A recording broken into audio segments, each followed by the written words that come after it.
Bonne et heureuse année 2022 à tous et à toutes et bienvenue au cœur du 237. Votre émission Opinion 237 ce soir se veut encore un voyage au cœur même de l'actualité nationale et internationale. Et ce soir, nos trois arrêts, nous conduirons tout d'abord au Ghana où la question de taxes sur les appels téléphoniques, j'allais dire sur les transferts d'argent, divise le Parlement. Alors qu'au Cameroun, cette taxe a été validée, opérationnelle depuis le 1er janvier. Dans certains pays, on se fait un blocage de pouvoir encore étrangler la population qui commence déjà à crier haut et fort son mal-être. On parlera donc également de Cannes ce soir dans le cadre du gros plan. On reviendra sur cette union sacrée appelée de toutes ses forces par le président de la République lors de son adresse du 31 décembre dernier. Est-ce que nous y sommes? Avons-nous la possibilité véritablement d'être consacrés et unis autour de cet événement? On va essayer d'analyser encore cette autre actualité et dans le cadre du débat, on parlera ce soir de gouvernance. Le président de la République dans son adresse a également évoqué le retour de l'opération Épervier et nous ce soir on va questionner les possibilités de concrétisation finalement de ce projet. Merci de nous honorer de votre présence. Installez-vous confortablement le temps d'une virgule, on découvre notre panel.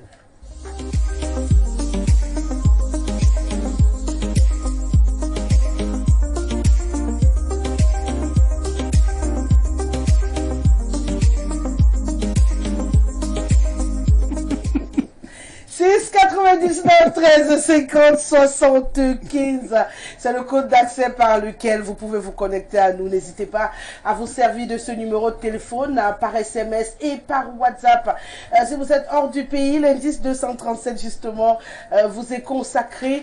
N'oubliez pas notre plateforme Facebook Info TV Cameroun. Ils sont installés sur le plateau d'Opinion 237 pour cette première de l'an de grâce 2022. Je commence par la maman qui va nous accompagner ce soir. On espère que c'est de bon augure pour l'année 2022, que beaucoup de femmes également nous feront le bonheur de passer sur ce plateau de débat. Bienvenue Odi Yogo, on le rappelle, vous êtes un cadre du CRAC, vous êtes également très impliqué dans l'univers sportif puisque vous êtes à la tête d'une équipe de volleyball.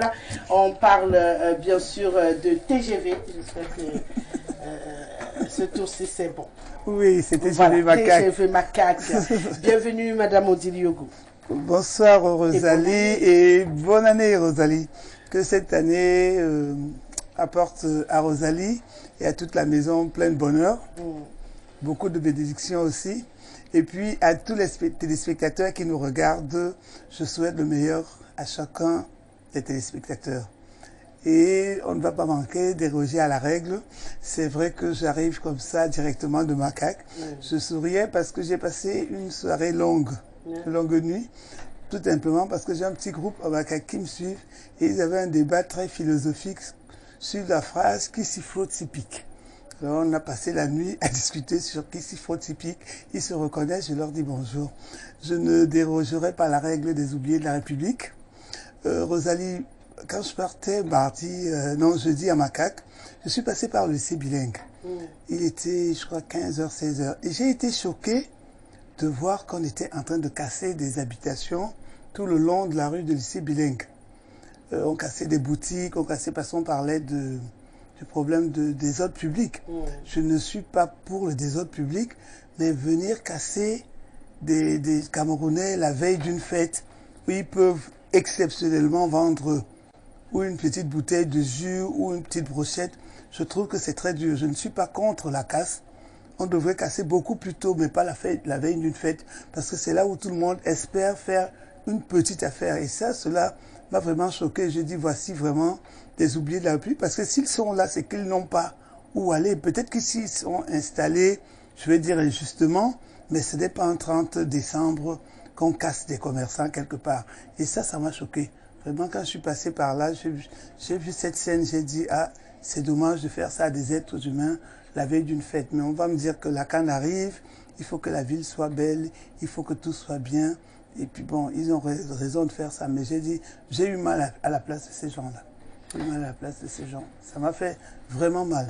Ainsi va malheureusement la République, Madame Yogo, et ce sont des combats encore qui vont interpeller les acteurs et les leaders en politique et autres tout au long de l'année qui démarre. Oui, et justement, il y a autre chose qui m'a aussi fait autant mal, c'est que quand on arrive à la poste centrale, c'est vrai, ils nous écoutent, Rosalie, mine de rien, on fait des émissions, les gens nous écoutent et réagissent, parce qu'il y a de beaux panneaux partout, il y a des lumineux, avec des ballons de football, avec l'Afrique.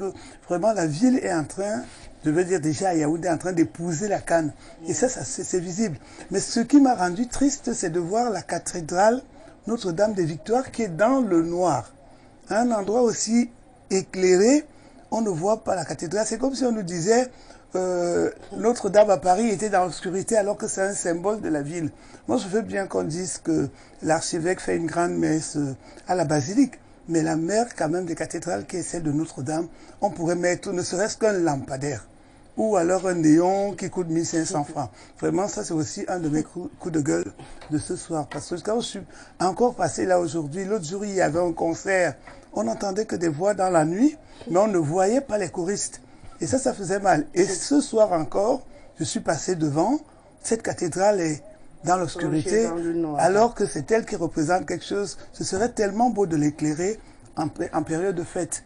Si Noël passe et qu'on n'éclaire pas une cathédrale, bon, qu'on l'éclaire au moins pour la canne. Elle aura servi à quelque chose. Je suppose que le message est passé ce soir. On va dire à présent bonne année et bonsoir au professeur Messanga Obama qui est avec nous ce soir encore sur Opinion 237. Bienvenue, professeur. Merci, et surtout cette entrée dans la bonne humeur avec Madame Yogo. C'est intéressant de l'écouter parler. Bon, et justement, ça fait des images frappantes. Une cathédrale à l'ombre au lendemain de Noël. C'est même déjà. Bon, je ne suis pas passé là à Noël. Je peux me poser la question de la physionomie de cette cathédrale le jour de Noël. Et si elle s'est cachée à Noël, elle s'est mise dans l'obscurité à Noël, peut-être devra-t-elle briller à la Cannes. Peut-être, espérons.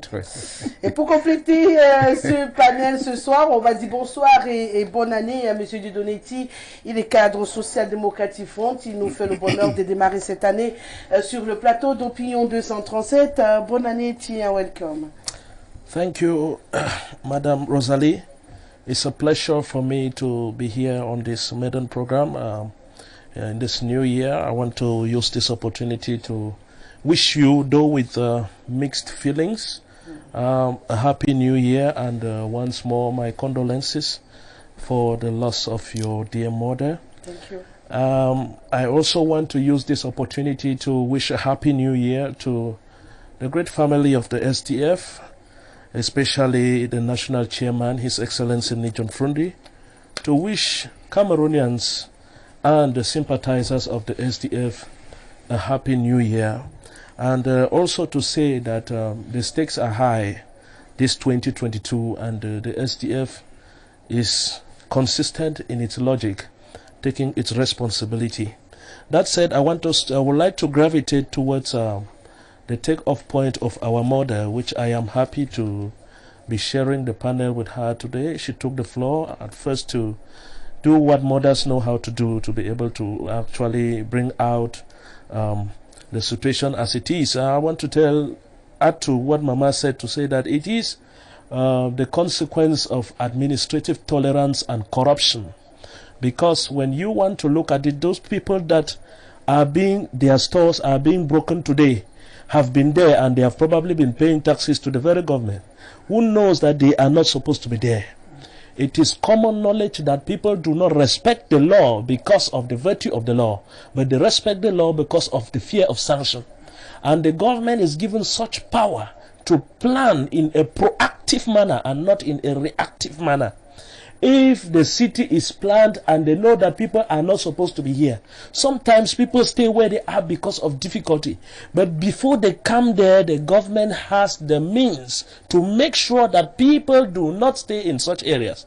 When people stay in such areas, probably through corruption with the very government, they pay taxes to the very government, and the government comes now on the eve of fists to break them down in the name of preparing a CAN, because they want to show the world, not having anything against football, they want to show the world that Cameroon is super fine. Everything is good in Cameroon. Cameroon is Europe, whereas not all is good. In fact, Cameroon is in a stage where everything is a matter of emergency.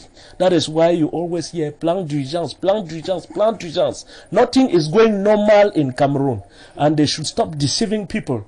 That said, Cameroonians are better placed to draw their conclusions, to know that this government is a government that is not interested in their realities as a people, but rather playing camouflage to please the external world for their political gains. De toute façon, on va avoir l'occasion de rentrer encore plus dans ce sujet, notamment avec le premier arrêt que nous faisons tout de suite, c'est le regard extérieur.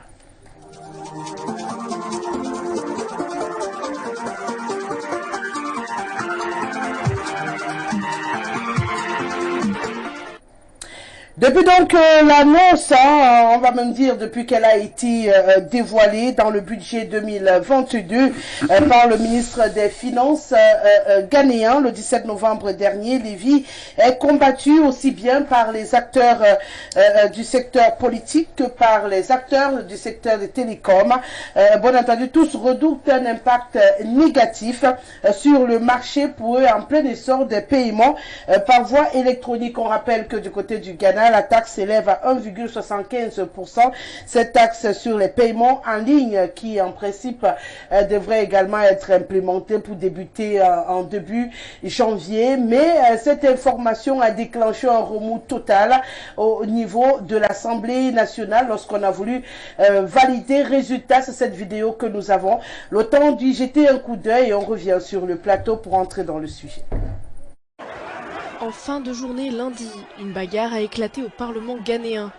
Les députés débattaient alors un projet de taxe sur les transactions électroniques, un sujet houleux qui divise le Parlement depuis de nombreuses semaines. Lorsque le président a suggéré de voter le texte dans le cadre d'une procédure d'urgence accélérée, les députés se sont violemment précipités vers l'avant de l'hémicycle. La taxe, qui concerne également les paiements par téléphone, est contestée par l'opposition depuis le début des débats, retardant l'adoption du budget national. D'autres discussions avec les parties prenantes devraient avoir lieu sur le sujet. En attendant, le vote de la procédure d'urgence a été reporté au 18 janvier. Vous l'avez compris, le chef de l'État a donc demandé, dans le cadre d'une procédure d'urgence accélérée, de valider rapidement ce projet de taxe sur les paiements en ligne, une réalité qui n'a pas été acceptée, notamment par les partis dits de l'opposition, puisque c'est clair que les partis au pouvoir, acquis à la cause du président de la République, étaient tous d'accord, mais au moment du vote, tout a bloqué. Les uns et les autres jugeant que c'est étouffer, étrangler radicalement les populations s'il fallait valider cette taxe. Professeur, avant de penser si ça nous parle au Cameroun, on va dire quand même que cette contestation, mine de rien, peut faire chaud au cœur quand même de savoir que des députés peuvent défendre avec autant d'énergie quelque chose qui ne peut pas toujours faire du bien à la population. Oui, moi je commence par observer quelque chose qui pourrait être diversement apprécié. Nous sommes dans le champ politique et les acteurs s'expriment par rapport aux intérêts. En politique, c'est le rapport d'intérêt, le rapport de force. Et le champ politique n'a jamais été un champ tranquille. C'est bizarre qu'au Cameroun, on veuille en faire un champ tranquille, un champ d'harmonie. La politique n'a jamais été véritablement un champ d'harmonie. À partir du moment où les gens pensent différemment, où les gens ont des intérêts différents. Alors, ce qu'on peut déplorer, c'est que les règles fixant le jeu ne soient pas respectées par certains. Donc, ceci dit, je reviens à ce que vous avez dit. Lorsque vous voyez des frictions comme celle-ci, elles vont dans la logique, l'opposition des logiques entre acteurs dans la même activité.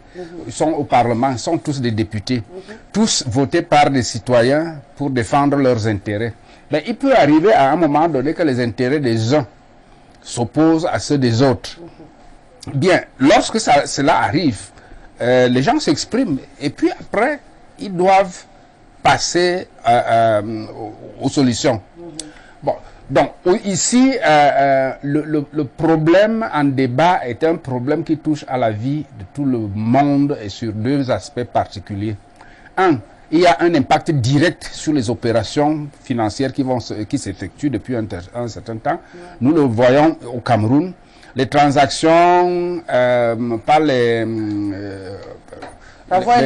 voie électronique prennent de plus en plus de l'ampleur.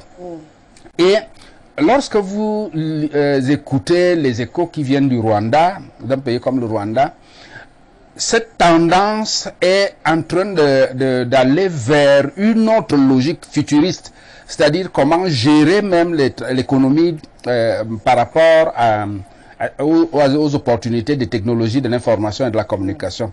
Donc, tout le monde loue le Rwanda pour les efforts faits dans ce sens. Mais les lois qui arrivent aujourd'hui, qui pénalisent les opérations dans ce secteur, risquent d'être des freins.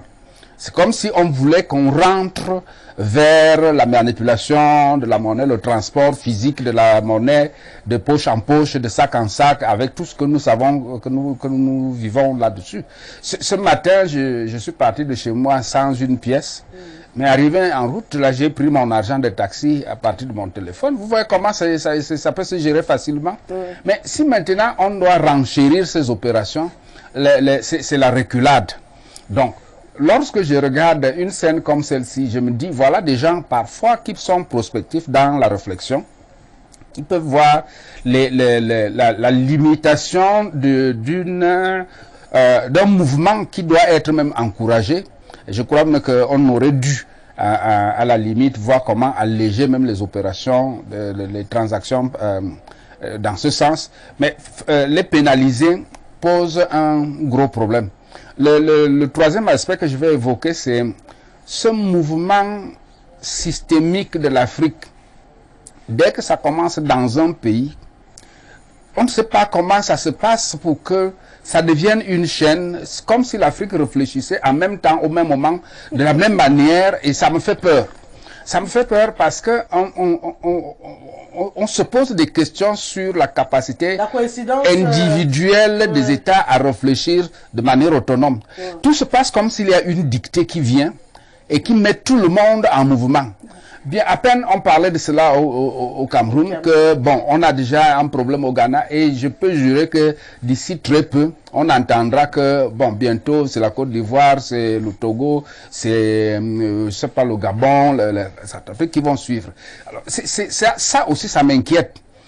J'aimerais voir un pays, par exemple comme le Rwanda dont on parlait tout à l'heure. Les initiatives rwandaises heureuses ne sont pas copiés par les autres Africains. Je me demande pourquoi. C'est-à-dire qu'on parle du Rwanda seul qui aujourd'hui essaie d'émerger, essaie d'anticiper sur la technologie, essaie de faire beaucoup de choses. Les autres ne font pas ce mouvement de moutons de panurge. Là. Mais lorsqu'il s'agit des choses négatives, à ce moment, vous les voyez tous ensemble, comme si on les avait poussés. Bon, moi, c'est à ce niveau que je m'interroge d'abord au niveau de ce premier arrêt. Peut-être que je reprendrai la parole quand vous le voudrez, de voir que, comment peut-on taxer une activité qui va dans le sens de tous les discours, qui va dans le sens même de la facilitation des mouvements économiques? Comment peut-on limiter cela par des taxes? Deuxièmement, comment est-ce que on réfléchit ensemble, surtout lorsqu'il faut faire des reculades? Première lecture, Monsieur Chi, de cette actualité au Ghana. On dit non à ce paiement en ligne. Ça crée des échauffourées au niveau du Parlement ghanéen.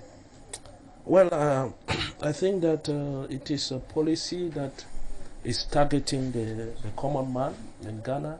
And I would like to reason it out by transposing it back to Cameroon. Yeah, you know, we have governments, particularly that of Cameroon, when you see now, they are focused on enlarging the tax base. and you want to ask yourself, why is it that they are enlarging the tax base at this point in time? If the Ghanaian, you see the Ghanaian MPs, they are fighting for what they are fighting for. Politically, I see that it's because they know that the masses are already facing a burden and it's only coming to increase the burden. But to come back to that of Cameroon, madam, you will discover that one of the reasons why they should be increasing, be taxing mobile money transactions in Cameroon is because of the war that is going on in Cameroon now. They are spending 0,2%. Pardon? Non, chez nous, c'est 0,2%. Yeah. They are increasing that tax base because of the war that they are fighting. It's costing a lot of money. They are increasing the tax base because of bad governance, financial governance, which is very poor, characterized by embezzlement. It is not any news to Cameroonians that even the AFCON and that we are about to host, and even within the COVID period, it is a sing-song in Cameroon that the funds have been squandered. We have the economy which is being crippled down because of the so-called Anglophone crisis. Let me just take the example of oil, and I want to use this opportunity to celebrate the national chairman, John Frundi, who said when he visited Bamenda, when the Prime Minister was recently in Bamenda, he told the Prime Minister that you people should take care that palm oil does not collapse, that CDC does not collapse, because this war is threatening the existence of these very, very important companies in our country. Madame Rosalie, in the Northwest, for example, the people of the Northwest never even knew palm oil red oil because the local production, the capacity that the local production capacity of red oil in the Northwest was able to sustain the Northwest, and they were even exporting oil from the Northwest into other parts of Cameroon. Today, because of the war, people cannot produce oil again. Today, because of the war, all monies have been diverted and they are being used to fight the war. So the problem is, can this government solve real problems of policy? Can this government bring an end to this war? Because that is where the problem is. And it is a very strong message also that is going to the Cameroonian people. As I always say it time without number, those that are always saying that we don't have anything to do with politics. This is yet another message for them. To say that when you say that you don't have anything to do with politics, when it comes to taxing, they will come and fish you out wherever you are hiding to tax you. If they are taxing Cameroonians now to finance war, it means that they are coming to Cameroonians to get money to fight war that will kill them. And Cameroonians must get this and get it right. Because you have a government that has not been accountable for anything. Madame Rosalie, you know just that the finance law is has just been promulgated after the session. A session that has never respected time. If the finance bill in a country like Cameroon is never deposited on time, the parliamentarians have no time to check it up because the system is fashioned for corruption. And Cameroonians are there watching, and you dare hear them tell you that they have nothing to do with politics. N'ont pas pu s'opposer à cette taxe au Cameroun à cause de la corruption.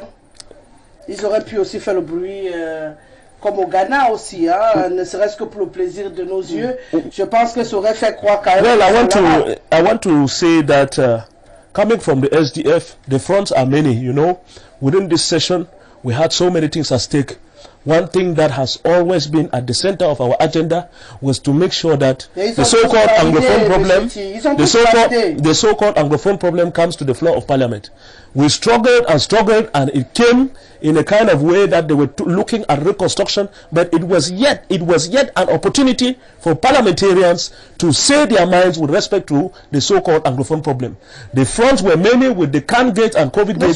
We have so many of those fights. Monsieur Donetti, ce n'est pas le problème anglophone qui est au cœur de nos préoccupations ce soir. Merci de rester dans la thématique qui nous préoccupe. Vous avez compris la parenthèse, mais on y est depuis un moment. À justifier pourquoi c'était pas peut-être au Parlement. Mais pour l'instant, ils ont laissé les 0,2% passer, les mêmes parlementaires. Et c'est ce qui nous préoccupe ce soir.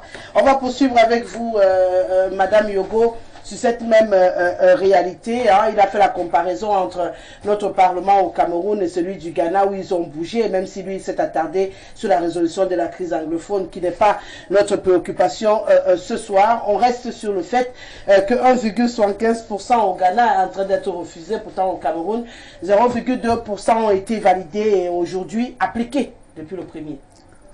Bon, Rosalie, moi j'ai déjà trouvé quelque chose de beau, c'est que les parlementaires ghanéens se soient levés et aient montré ceci à la face du monde. Parce que comme on dit dans le crack, quand on pense que le peuple d'abord, le peuple toujours osons ensemble, on ne pourra se battre que pour le peuple, avec le peuple. Et à ce moment-là, quand on est un député élu par le peuple, on en arrive à ce genre de scène à l'intérieur de l'Assemblée nationale. Pourquoi les nôtres ne vont pas jusque-là? Il faut se poser la question. Est-ce qu'ils sont là-bas pour le peuple et avec le peuple? Ils vont dire oui, on ne nous donne pas la parole, mais quand un ou deux prennent la parole et qu'on les empêche de parler, là-bas, ce n'est pas deux personnes qui se donnaient des coups de poing. C'était toute une bande pour dire que nous n'acceptons pas ce que vous voulez imposer là. Et moi, je ne comprends pas comment les voleurs de la République en milliards, qui gardent leur argent dans les paradis fiscaux extérieurs, veulent venir taxer le petit Camerounais qui garde ses 2 000, 3 000 francs dans son téléphone. Ce n'est pas normal. C'est pas normal, Rosalie. On a beau nous dire qu'on voudrait des niches d'argent parce qu'il faut compenser ci ou ça. Depuis le temps qu'on dit qu'il faut réduire le train de vie de l'État, on ne réduit pas le train de vie de l'État alors que là-bas il y a des niches d'argent. Depuis qu'on demande à ce que les biens soient déclarés pour qu'on taxe les fortunés, personne ne déclare ses biens, mais c'est le panier de la ménagère qui est déjà percé, qui veut encore venir percer. C'est vrai que j'ai l'habitude de dire que ce pays est percé, chacun met son trou, mais quand les Camerounais ont les poches percées, les paniers percés, ils viennent encore dedans pour percer, ils vont encore percer quoi? Dans les poches qui sont trouées, qui n'ont rien. Non, moi je trouve que se lever un matin et dire nous allons taxer ces transactions qui aident tout le monde, parce qu'ils peuvent dire ce qu'ils veulent. Pourquoi ils ne taxent pas les opérations bancaires dans les banques? Parce que là-bas, il faut aller taxer. Pourquoi ils ne vont pas suivre tous ces milliards qui sont dans les paradis fiscaux extérieurs? Qu'ils rapportent cela. Un pays comme le Mali a au contraire réduit le montant de ces taxes de transfert de téléphone. Mais pourquoi au Cameroun, on veut imposer? Là, c'est la taxe sur le transfert de téléphone. Mais il y a les taxes sur les tontines. Et nous disons non. Pourquoi est-ce que subitement, c'est un autre pays africain qui se lève, qui se cache derrière cette affaire-ci? Parce qu'on dit, pourquoi ils ne taxent pas directement ces sociétés téléphoniques? D'ailleurs, je regardais un reportage ce soir sur la GSMA qui regroupe 750 opérateurs de téléphone qui sont contre ça. Ils ont d'ailleurs fait une lettre qu'ils ont déposée au ministre des Finances pour dire que nous sommes contre cette taxe. Mais pourquoi ils pensent que c'est ce peuple-là qui est fragile, ils veulent fragiliser plus? On ne devrait pas accepter. C'est-à-dire qu'on a beau faire, on nous dit soyez résilients, acceptez tout, mais c'est pas parce que la chèvre ne mord pas qu'il faut lui mettre le doigt dans la bouche. Il ne faut pas qu'on pousse les gens à se révolter, à dire trop c'est trop, on n'en veut plus. Cette taxe-là, ils ont des niches d'argent. Ils ont de l'argent dans les paradis fiscaux. Mais est-ce qu'il y a moyen de reculer, puisque aujourd'hui, c'est déjà appliqué d'une certaine manière? Les gens derrière cette affaire, on peut reculer. Il y a des gros sous, je crois qu'il y a toutes ces sociétés internationales qui sont dedans. Pourquoi est-ce que Camtel ne fait pas la monétisation? Si on veut donc aider l'État camerounais, que Camtel fasse donc ces transferts, qu'on sache que ces 2% vont aller à Camtel, puisqu'en Zambie, il y a Zamtel qui fait les mêmes actions. Pourquoi est-ce que c'est des opérateurs économiques internationaux étrangers qui, eux, vont avoir le dessus sur ça? Donc, moi, je trouve que, comme les Camerounais ne réagissent pas, autant je ne fais que le répéter. Ils disent, oui, on va faire. Quand on dit aux gens, allez vous inscrire sur les îles électorales, nous sommes 19 millions, levons nous-mêmes le tiers pour renverser la tendance. Parce qu'un peuple qui triche aussi dans chez soi est responsable de ses propres malheurs. On ne fait que lui appliquer ce qu'on veut, parce que c'est nous qui les avons mis là. C'est nous-mêmes qui les avons votés. C'est normal qu'ils nous écrasent. Tout à l'heure, je parlais de la casse du 30 au lycée technique, au lycée bilingue. Mais Rosalie, quand un maire veut être voté, il ne dit jamais aux populations qu'il veut casser le marché. Il dit jamais je vais casser vos boutiques. Il dit jamais. Pourquoi est-ce que dès que les gens sont élus, le maire élu, le deal, bagarre avec les propres populations qui les ont élus? Personne ne montre son programme. On ne vous dit pas qu'on va casser votre marché, qu'on va vous faire payer 1 mètre carré de route à 150 000 fois. Dès qu'ils sont assis sur les trônes, ils commencent à piétiner les populations. Ça veut dire que la population a également les gouvernants qu'elle mérite. Mais oui, mais Rosalie, quand un peuple rampe, les gouvernants dominent dessus. Donc il est temps que le peuple se lève et dise non. C'est pour ça qu'au CRAC on dit, le peuple d'abord, le peuple toujours, osons ensemble. Le jour où le peuple dit non, on ne mange plus de ce pain-là, ils vont devoir changer. C'est eux qui doivent changer. C'est pas le peuple qui doit changer. C'est ça qu'on oublie. C'est le peuple qui a le pouvoir. C'est pas eux. Ils sont combien? Il y a combien de ministres dans une république? Il y a combien de directeurs? Et il y a combien de Camerounais passifs? On ne dit pas aux gens d'aller casser la république ou faire quoi que ce soit. Mais à un moment, il faudrait que ceux qui vous gouvernent vous respectent et aient peur de vous. Parce qu'il faut une relation de force, d'égal à égal. Tant qu'ils savent qu'ils vous dominent, ils vont vous piétiner, ils vont vous écraser. Mais quand vous êtes dans... C'est pour ça que moi je dis, l'éducation c'est une arme de respect. L'éducation, même la plus banale, même la minimale là, et même l'éducation, même la sagesse du village, ça impose le respect. Quand quelqu'un vous parle, il sait qu'il s'adresse pas à n'importe qui. Quand quelqu'un veut faire quelque chose, il sait qu'il s'adresse pas à n'importe qui. Parce que vous êtes debout. Et un peuple debout, on ne l'écrase pas. Donc il est temps que les Camerounais arrêtent. D'ailleurs, le chef de l'État a dit le jour dans son discours, retrouvons notre grandeur. Ça veut dire que lui-même, il sait qu'on l'a perdu. Pour qu'il déclare que retrouvons, montrons au monde que nous sommes un grand pays. Moi, j'espère qu'il va maintenant nous aider en enlevant toutes les taxes là. Parce que nous pouvons montrer que nous sommes grands si lui nous enlève les taxes. Le Ghana nous parle finalement. Oui, alors, j'ai abordé le problème comme c'était le regard extérieur, de l'extérieur. Bon, maintenant que le sujet nous ramène à l'intérieur, on peut l'aborder. Effectivement, moi je voulais, Madame Yoga dit quelque chose de très intéressant. Il faut voir à qui profite cette mesure. Bon, on peut voir un profit direct sur les gouvernants, c'est-à-dire que ça va renflouer les caisses le trésor public. Mais en réalité, c'est un intérêt secondaire. Le premier bénéficiaire, c'est le système bancaire. Parce que les opérations qui s'effectuent aujourd'hui par voie électronique sont en compétition avec le système bancaire traditionnel que nous avons. Bon, on prétend que les banques sont sur liquide. Mais les banques ne financent pas l'économie. Les banques, je crois qu'elles négocient tout simplement le transfert des bénéfices vers les métropoles et ne financent pas l'économie. Bien, lorsque on vient taxer les opérations électroniques, c'est pour nous ramener dans le transport physique de l'argent vers les banques. Bien, et de ce côté, ça arrange même peut-être aussi les gros poissons qui ont beaucoup d'argent à la maison, qui le traînent et puis qui ne veulent pas la traçabilité de leur argent à travers ces réseaux. Parce que vous savez, lorsque vous faites une opération électronique, elle est traçable. Elle est traçable et aujourd'hui, on est en train de nous ramener vraiment vers l'antiquité, vers vers l'antiquité économique.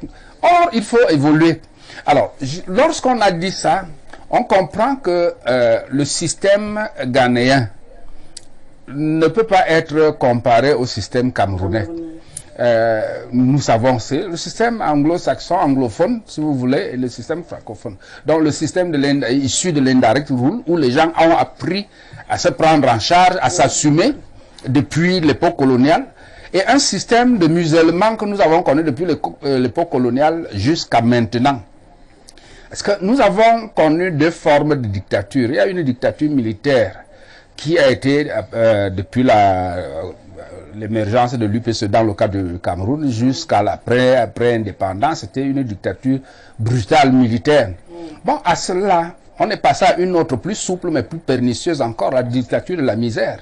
C'est-à-dire que le pays est tombé dans la misère à un tel niveau que l'espoir de gagner de l'argent ou la peur de perdre de l'argent sont pires que les matraques et même les baïonnettes des militaires.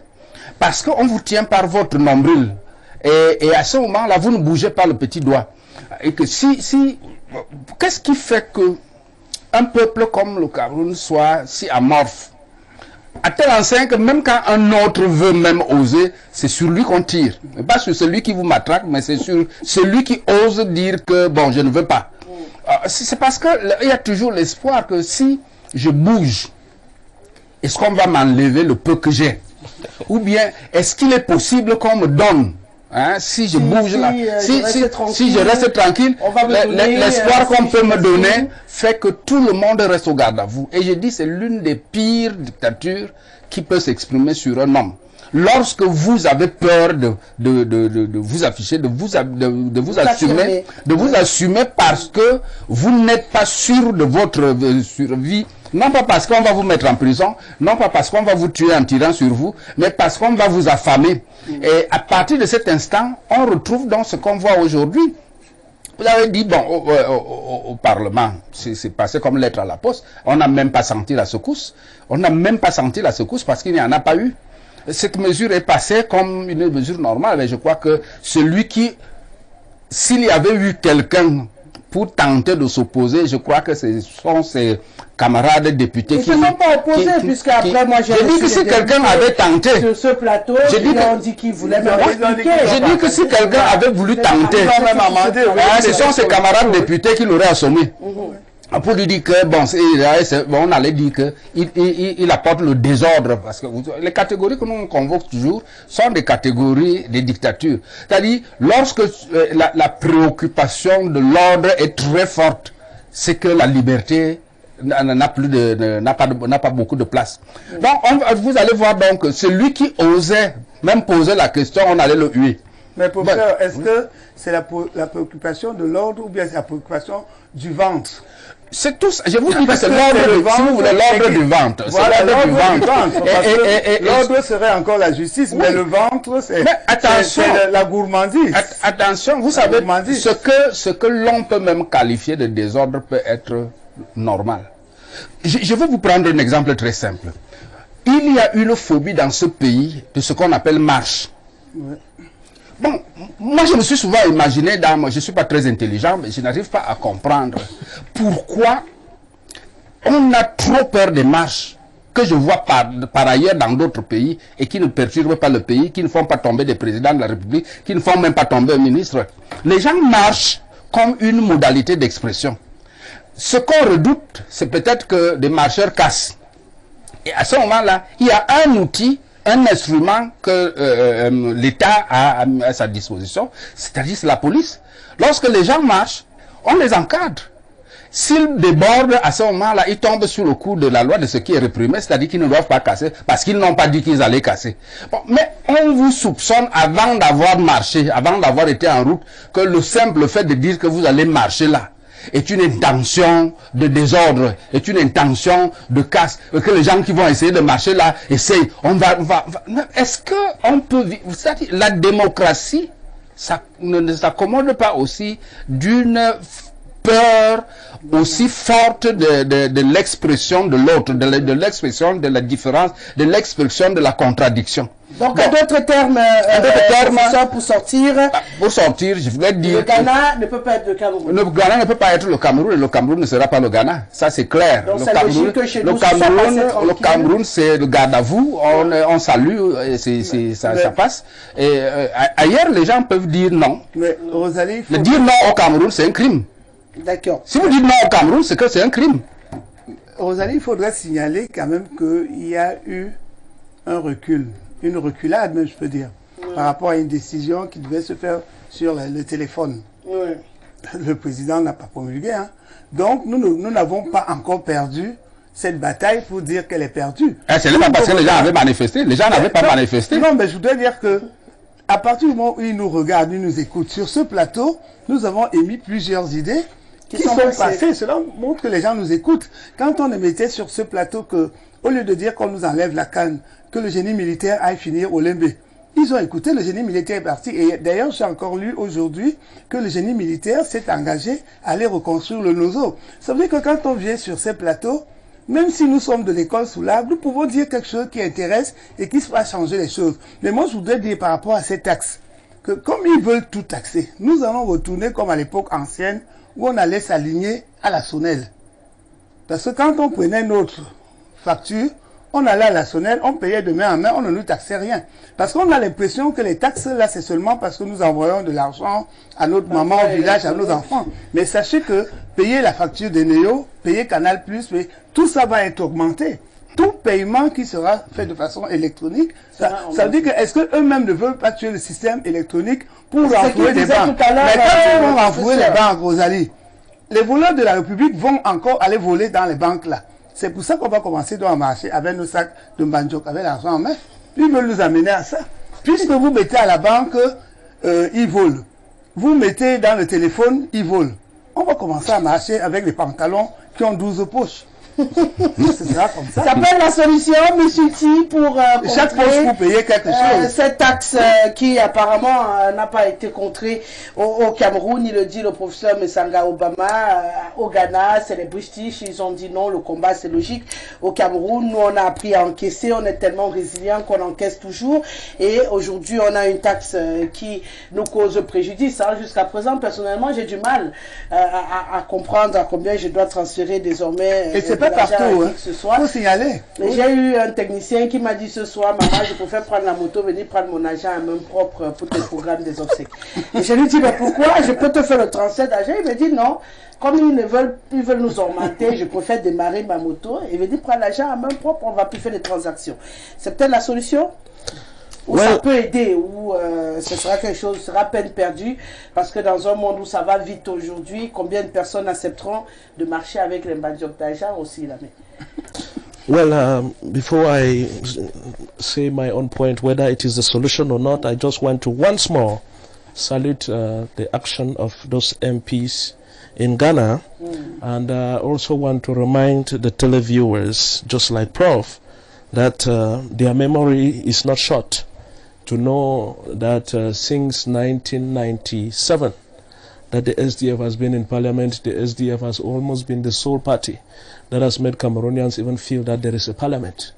They can remember how many times we have blocked parliamentary sessions, how many times we have walked out sometimes in protest and all that. Like I said before you took over, before my other co-panelists took over from me, I said that the fronts are so many for the SDF, and this time around we were on several fronts in the National Assembly, and I think that we will have the time to make Cameroonians know our position with respect to what is going on, which is just reiterating what we have been telling them, because the SDF is for power to the people, and these measures are measures that are meant to weaken the common man, because these mobile money transactions it is a financial transaction that for some time now has empowered the common man, and they want to weaken the common man. They want to give corporate politics the priority. That is why Prof was saying that the first beneficiaries are the bankers. And who are the friends of the bankers? Who are those that are dealing with the bankers? Mostly, they are not the common Cameroonians. They are the big people that are embezzling all the monies. So the Cameroonians should understand. And I really salute the presence of my mother here to say that she has touched where I always touch, and that is where it pinches. To keep coming here and telling us that, oh, the tax is not good, this measure that the government is taking is not good, it's an old story. We're saying that all the time. But where are the Cameroonians? We have an electorate of close to 15 million, but you have 3 million. Mama is saying that the mayor will never tell you that when they come in, they will tax this, they will tax that, they will beg your shops. But when they come there, they beg. It's because they don't even have legitimacy. The mayors know that you did not even vote them. Are you on the voters list? Out of 15 million voters, you have less than 3 million voting effectively. We can decry corruption and whatsoever, but abandoning is a suicide. That is what Cameroonian people must get today. When you abandon it, you commit suicide, and somebody cannot be hanging a rope on the neck, committing suicide, and then he's crying. You don't go and drink poison and expect some other person to be crying that the stomach is biting. Cameroonians saw corruption just like the SDF. We have had a very bitter pill of it, but the SDF has never relented in its effort to continue fighting. But what is wrong with Cameroonians? They see corruption and they tell you, no, this time around we are not doing it to politics. Let them do what they want. Now they are doing what they want, and Cameroonians are dying with the rope in their neck and they are crying. What I'm saying is, I have not come here to come and tell the regime that this thing is not good, this one is bad. No, because what they are doing, they know it is bad. And I have given you one of the things that is happening now is that they need money to be fighting war to kill Cameroonians. Whereas the political solutions are there. They are talking about money if they actually need money to carry out governance, they should get the money that they have been embezzling for more than 40 years now. It is going to sponsor projects in this country. They should get the monies that they have embezzled and kept. And us, the younger generations, we will be paying debts that we know nothing about. Let them get the money and bring it back. And this I'm just telling them because they know that that is what I've been doing. But my message goes mostly to the common Cameroonian who is watching, to say that if you have denied to take part in politics, if up to today you have not even registered to vote, and you are not ready to take your political responsibility, assume your responsibility in the bad state for your responsibility in the bad state in which Cameroon finds itself. The Cameroonian people should know henceforth that if it is not going in Cameroon, they are responsible. It's not only Mr. Biya. If Mr. Biya and his team, they are busy in struggling to oppress Cameroonians for all these years, and all Cameroonians see is give a justification whatsoever. The electoral system is bad, or we are not there. This thing is bad, or we are not there. Those that say that they are not there, by not being there, are you changing anything? Have they changed anything? We have tried all the strategies. We boycotted because we wanted to make Cameroonians understand that we are faithful to our ideology to make sure that they change the electoral code. That was in 1992. They saw what happened. The LUDP went in and had the majority, and they squandered it, and they did not make use of it. You come back to participate, and instead of Cameroonians putting in more energy, they tell you that no, we are not part of the process. And today they are crying. We are moving all over the whole day. The news is making it is news all over the place. People are crying. Poor mothers are crying. When a mother was holding her small phone like this, just waiting to hear green insight that she has received 10,000, and she will receive the 10,000. Immediately she will rush. Maybe if she's in the market, she will just rush to the nearby call box and get something, buy something for herself, buy her drugs, do this, that. They want to make life difficult for the common Cameroonian to kill them. But it's a good message. Let the Cameroonian people know that the government is not for them. Let the Cameroonian people know that their decision to abandon politics, especially the young people who are being sacrificed, because it is me and my generation that are being sacrificed here, especially the young people that are being sacrificed, let them know that they are responsible for what is happening now by refusing to engage in politics, because that is the way forward. I cannot come to throw blames on these people. You are throwing blames on people, they know that they are doing what is bad, so it is more information. So the way out, to respond to your question, je vous comprends pour dire que on n'a que les gouvernants qu'on mérite parce qu'on refuse de s'impliquer, de montrer notre engagement. Là je parle du peuple. Il y a cet adage qui dit qu'il n'y a pas de mauvais gouvernants, il n'y a que de mauvais peuples. De mauvais peuples. Je suis d'accord avec vous, mais maintenant tout le monde ne peut pas faire la politique. Non. Thank you for that question. Thank you for that question. Thank you for that question, madam. The question you are asking, the statement you have just made is very important. Everybody cannot do politics. It's a lie. If a political scientist tells you that people become politicians at a particular point in time, that person is telling you a lie. Every human being, by virtue of your nature as a human being, you are a political and a social being. What is just left is for you to appropriate of it and do what is right. And the paradox is that if you fail to do what is right in the best of their interest, you are doing what is wrong against yourself. People do not become politicians. People are politicians. Our different levels, we may engage at different levels, but we are politicians by nature, because the God that created the world is a politician. Cameroonians should get it and get it right. And to come back to say whether it is now that we'll be carrying sackman jobs, is like you are telling me that, well, each time the government carries another measure, a measure that is against Cameroonians, we will find a way to go and hide our heads because we are afraid of this government. Each time they take another one, we will go and hide our heads because we are afraid. Very soon, Madame Rosalie, you will tell me that for us to secure our money, we should disguise and start moving like mad people so that they cannot know that we have money because we don't have security people to take care of us. So, we are saying that... Ça fait partie des astuces. Non, mais ça fait partie des astuces dans le contexte où l'État a échoué et que les populations ne sont pas debout, comme Thomas Sankara a nommé le Burkina Faso, the land of the upright man. Let Cameroonians stand up. That is what the SDF came for. Power to the people. We came to struggle to see that Cameroonians should be the master of their destiny. And you cannot be the master of your destiny if you are not implicated in politics. Today we are in the phase of political reproduction. Very briefly, we are in the phase of political reproduction. 1 minute please, madam. We are in the phase of political reproduction. The CPDM has already prepared young people that will be governing with the spirit of the CPDM. And that will tell the young Cameroonians who do not believe like the CPDM to start thinking that are you going to be a councillor by 2025? Because now we don't want to talk empty talk.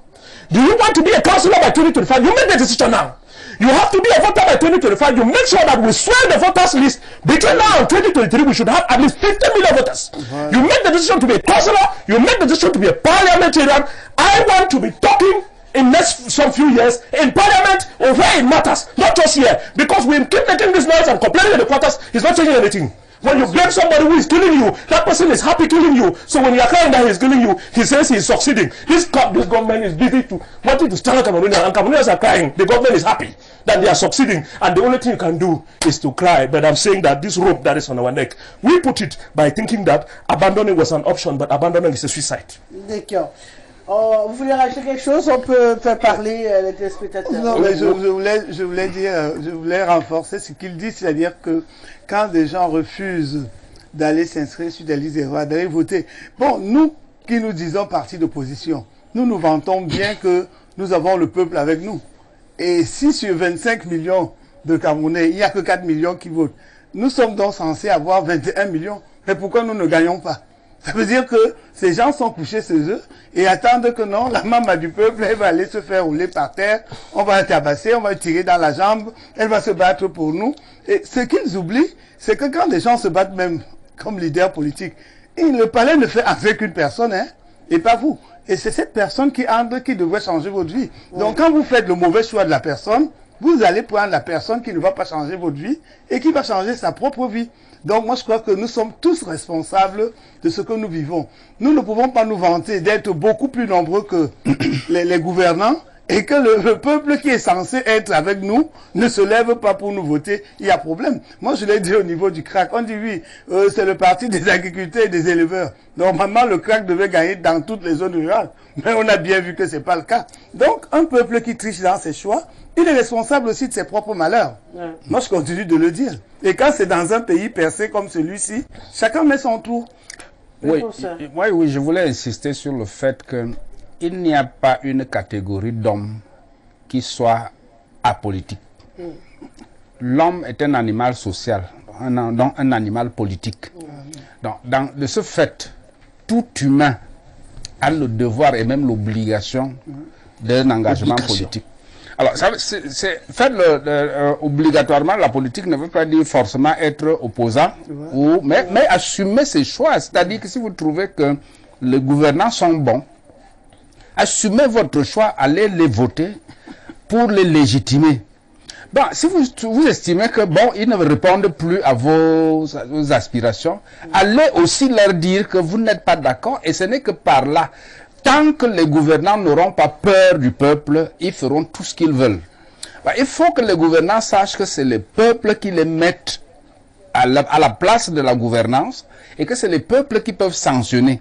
Mais quand le peuple lui-même démissionne, quand quelqu'un sait que des gens viendront chez moi une fois les 5 ans, et quand ils viennent, ils me présentent 500 francs, je prends les 500 francs pour faire leur choix, pas mon choix.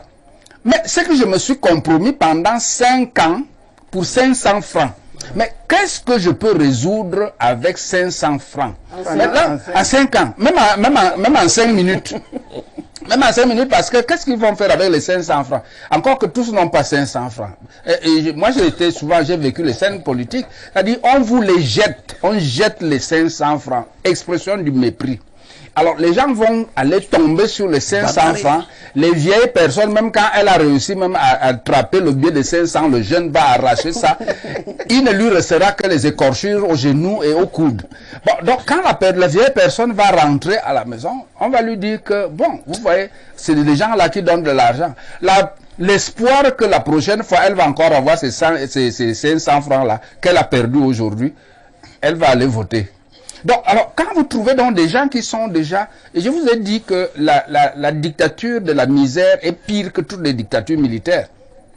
Parce que là, le gendarme est à l'intérieur de l'individu qui a tellement peur de sa survie qu'il croit que 500 francs, c'est 5 millions. Bon, alors, donc, quand on est rendu à ce niveau-là, est-ce que vous voyez aujourd'hui l'état de misère? Lorsque quelqu'un vit en ville, à Yaoundé, il ne sait pas ce que c'est que la misère du milieu rural. Allez en milieu rural, vous voyez comment les gens vivent. C'est-à-dire leur aspect physique, quand vous regardez, je vous jure, vous pleurez. Donc, et ce sont ces gens-là qui deviennent, vous ne comprenez pas, qui défendent le système, qui leur pourrit la vie, qui leur pourrit l'existence, tout simplement parce que on va leur dire que si tu votes, tu auras 500 francs. Ou bien si tu veux, tu auras, bon, pour les plus fortunés, 5 kitoko. 5 kitoko. Vous comprenez ça? Donc, c'est ça le vrai problème. Et moi, je dis, et j'ai toujours dit aussi que peut-être le travail qui n'est pas encore suffisamment fait par les partis politiques de l'opposition, c'est celui de la formation. Expliquer aux citoyens que les 500 francs qu'on te donnera là, à la campagne, c'est l'achat de 5 millions que tu aurais pu gagner et qui vont enrichir la personne qui est venue te donner les 500. Est-ce que la personne là te donne souvent les 500 là chaque jour? Non. Pourquoi elle vient te donner les 500 parce qu'il y a élection? Il faut poser les questions. Parce que donc, quand les gens vont commencer à comprendre cela, et c'est un travail de longue haleine, il faut le faire, un travail de longue haleine, pour que les gens commencent à comprendre. Et je dis, dans les pays francophones, on n'a pas eu l'habitude de nous assumer. On ne s'assumait pas. Et ce n'est pas aujourd'hui que ça va commencer parce que, comme le gendarme a juste changé de peau, il était blanc hier et il est noir aujourd'hui, mais c'est le même gendarme. Oui. C'est le même gendarme. Donc, il ne vous laissera pas la possibilité de changer ce qui le maintient, lui, là où il est. Donc, il faut maintenant à l'opposition de faire ce travail de formation, qui est un travail quotidien, qui est un travail permanent, qui est un travail vraiment de proximité. Donc, c'est ce que j'ai toujours dit, parce qu'on ne peut pas avoir de pays libre sans citoyens. Pour le moment, il n'y a pas de citoyens. Bonne année Rosalie, bonne émission à Libye depuis Mimbomana Yaoundé, taxes sur les transferts par mobile, les caisses de l'État sont vides. Il faut donc se faire de l'argent par tous les moyens pour renflouer les caisses publiques. Mais au lieu de chercher des niches d'argent ailleurs où on peut faire des économies, on pense seulement à torturer le petit peuple. Les parlementaires camerounais ne sont pas votés par le peuple, voilà pourquoi les préoccupations du peuple ne les concernent pas. Please tell Mr. Chi that the majority of Cameroonians have understood that they should not be interested in politics in a country that has been delicate to deviance. Voilà Je n'ai pas compris le message. Tu n'as pas compris ce qu'il a dit? Ok. On va poursuivre la lecture de ces réactions. Si vous ne comprenez pas ce qui se passe dans ce pays, vous allez comprendre quoi. Une chose est sûre, c'est que je suis d'accord avec Tissu, un principe. On subit, on ne fait jamais rien. Et tant que ça restera ainsi, il a fait une grosse liste de choses qui passeront. On sera traité d'idiots, ainsi de suite. Donc je préfère ne pas lire tout ce qui suit par la suite. Bon, peut-être Mr. T, lisez vous-même, vous allez mieux comprendre à haute voix le deuxième volet. Please tell Mr. Chi that the majority of Cameroonians have understood that they should not be interested in politics in a country that has been dedicated to devils. Donc c'est devils là que tu réfléchissais. Oui, et très rapidement, très rapidement. Non, c'est pas les réactions, encaisse d'abord. Voilà. Bonsoir le panel. Mes condoléances à Rosalie pour la perte de sa mère. C'est très dur quand je suis passée par là. Tous mes meilleurs vœux pour l'année nouvelle à tous les Camerounais, en commençant par le premier d'entre nous. Je nomme le président Paul Biya. La taxe sur les transferts d'argent ne doit pas diviser. On voit la politique partout, alors que l'État doit construire, entretenir, payer les fonctionnaires. D'où vient cet argent? Des impôts, et tout le monde doit payer. Les flux financiers qui échappent au fisc sont énormes, et l'État a le devoir de prélever son dû partout où besoin sera. La pression fiscale au Cameroun par rapport aux autres pays est gérable. Le budget voté par l'Assemblée nationale est l'ensemble des prévisions des recettes que l'État doit collecter pour son fonctionnement. Payons nos impôts. Tous les Camerounais sont fiers des réalisations faites par l'État ces dernières années. Prenons seulement les stades. L'argent vient d'où? Voilà. Les impôts, bien sûr. Vraiment, ne politisons pas tout. Dites à M. Ti d'être correct sur le plateau comme les autres panélistes. Il n'a pas à crier pour exprimer ses idées qui n'engagent d'ailleurs que lui et son parti. C'est Abbé Solo Dominique qui réagit ce matin. Bon, jusqu'ici, je n'ai pas vu du signé du RDPC. Autre réaction, bonsoir le panel d'Info TV. Pour moi, le problème est comme tel, il ne faut rien, pas de plan marketing. Voilà, c'est Arnaud Evina Medjo qui réagit. Je salue la pertinence des propos de madame. Seul Dieu pourra rendre justice et punir ces vautours qui nous gouvernent au détriment des pauvres populations. Vive le Ghana. Bonsoir Rosalie. C'est mieux de contester de telles décisions pour l'observateur impertinent. Les Camerounais savent supporter, mais ils ne voient pas que les voies de contournement sont à l'origine de la décrépitude des mentalités dont la corruption est la principale conséquence. C'est Ndongo Sabine, voilà, qui réagit ce soir. Bonsoir et grand respect sur le plateau. On taxe nos tontines, on taxe le transfert électronique, on va même bientôt taxer l'air que nous respirons.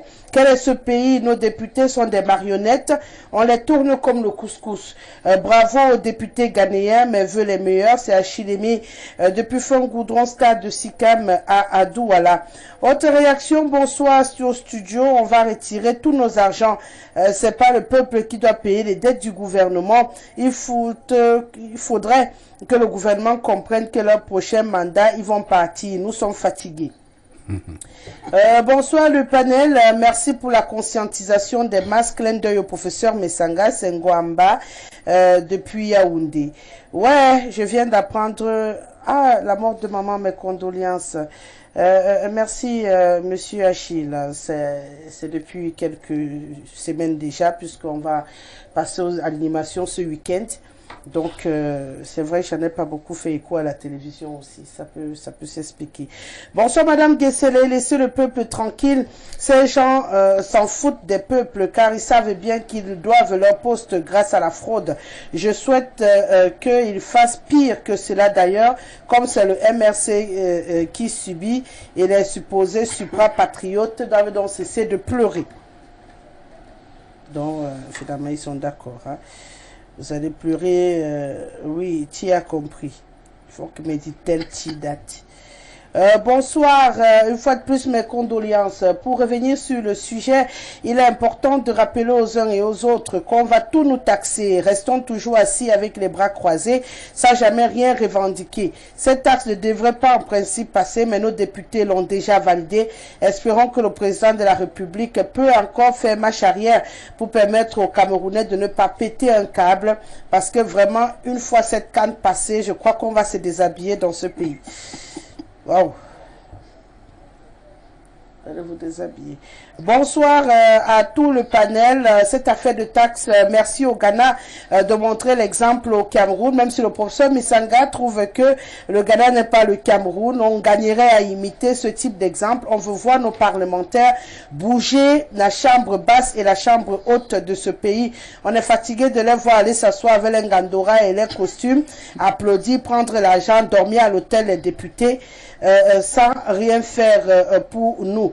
Maintenant, nous, on va même aller les sortir de l'hôtel des députés. Là, c'est notre agent qui paye toujours ça s'ils ne peuvent pas prendre des bonnes décisions pour le peuple. C'est Stéphane qui écrit ce soir. Voilà, on va poursuivre cette émission après les questions de taxes. On va s'intéresser à notre CAN 2021 Union Sacrée. C'est juste après la transition.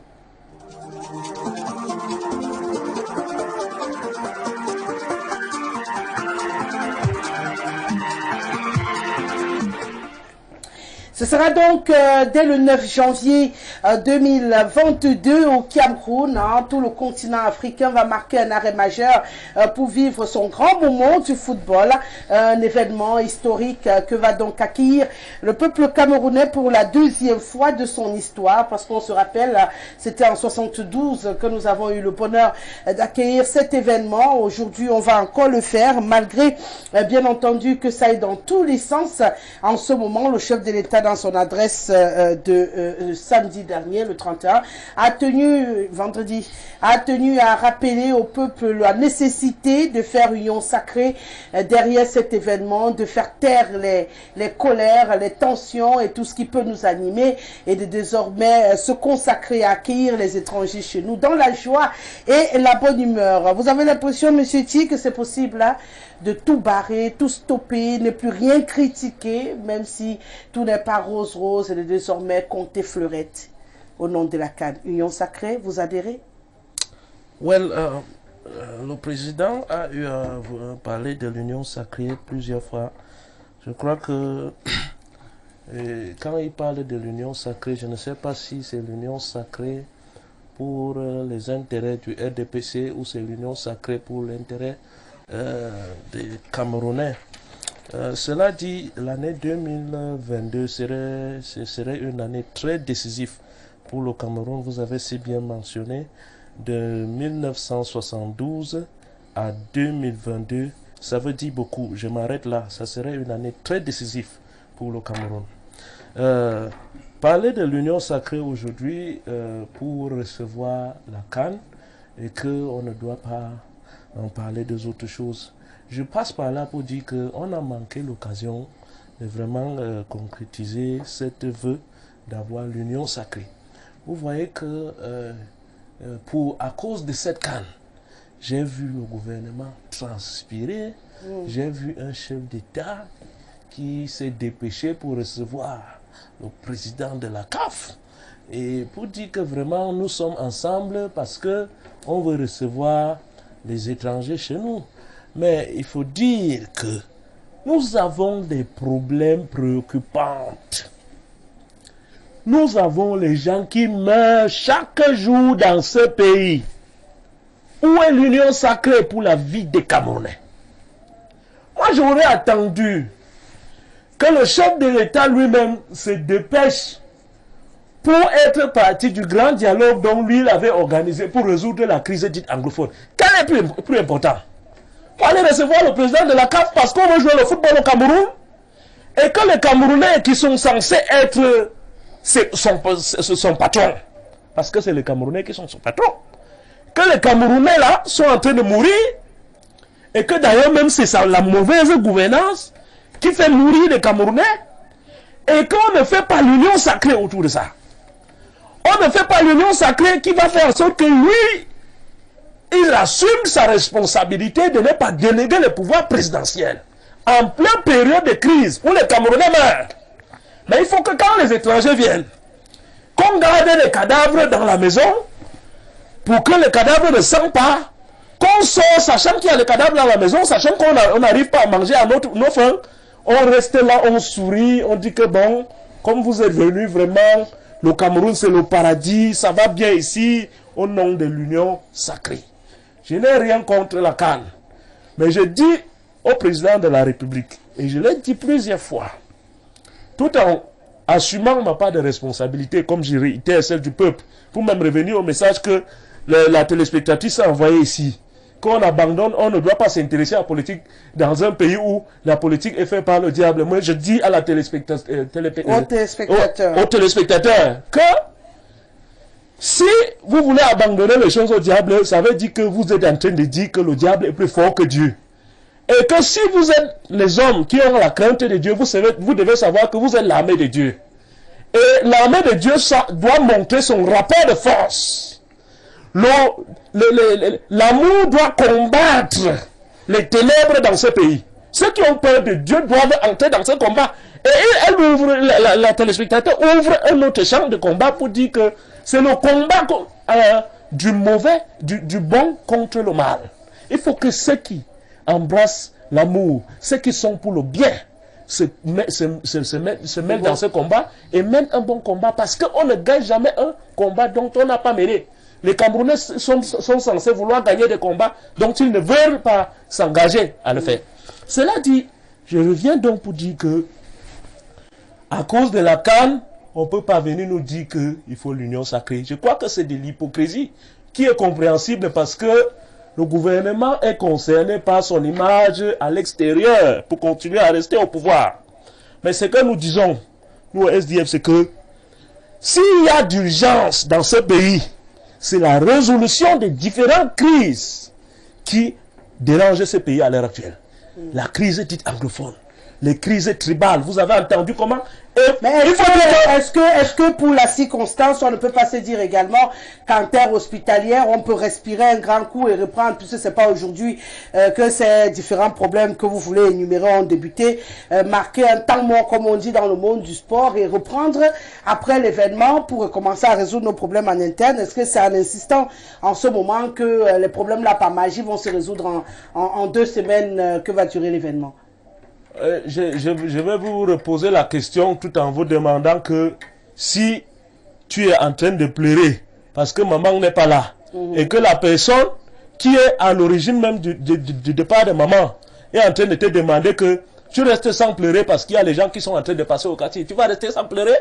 Je dis que cette logique-là, c'est une logique d'hypocrisie, et que si le président doit invoquer l'union sacrée autour de la résolution des problèmes des Camerounais, et ces problèmes-là, ils ont la solution.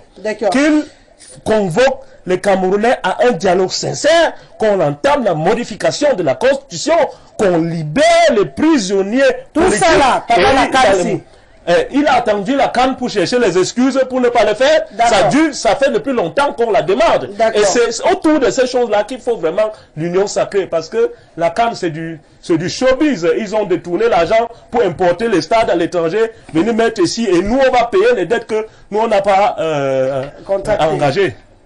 Madame Yogo, union sacrée, on suit le mouvement, ou comme il le dit, Monsieur Ti, ce n'est que de l'hypocrisie, hein, que d'accepter de faire semblant que tout il est rose, tout il est parfait, le temps que va durer cette CAN, alors qu'au fond, on a envie d'exploser face aux différents problèmes que nous avons à l'intérieur.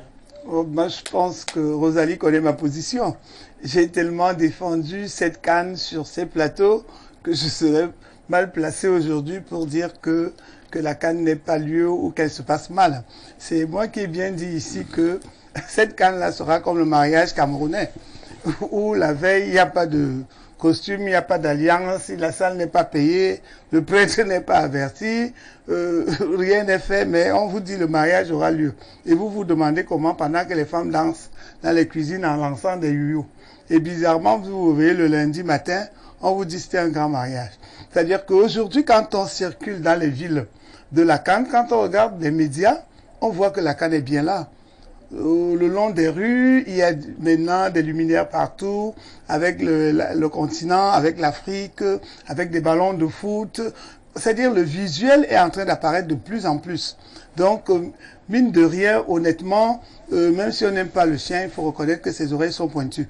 Aujourd'hui, la CAN est de plus en plus visible et dans la communication, elle mieux. Les choses se sont améliorées. Cela veut dire que nos cris, les gens les entendent quand même. On va dire peut mieux faire, mais ce qui est déjà fait est déjà là.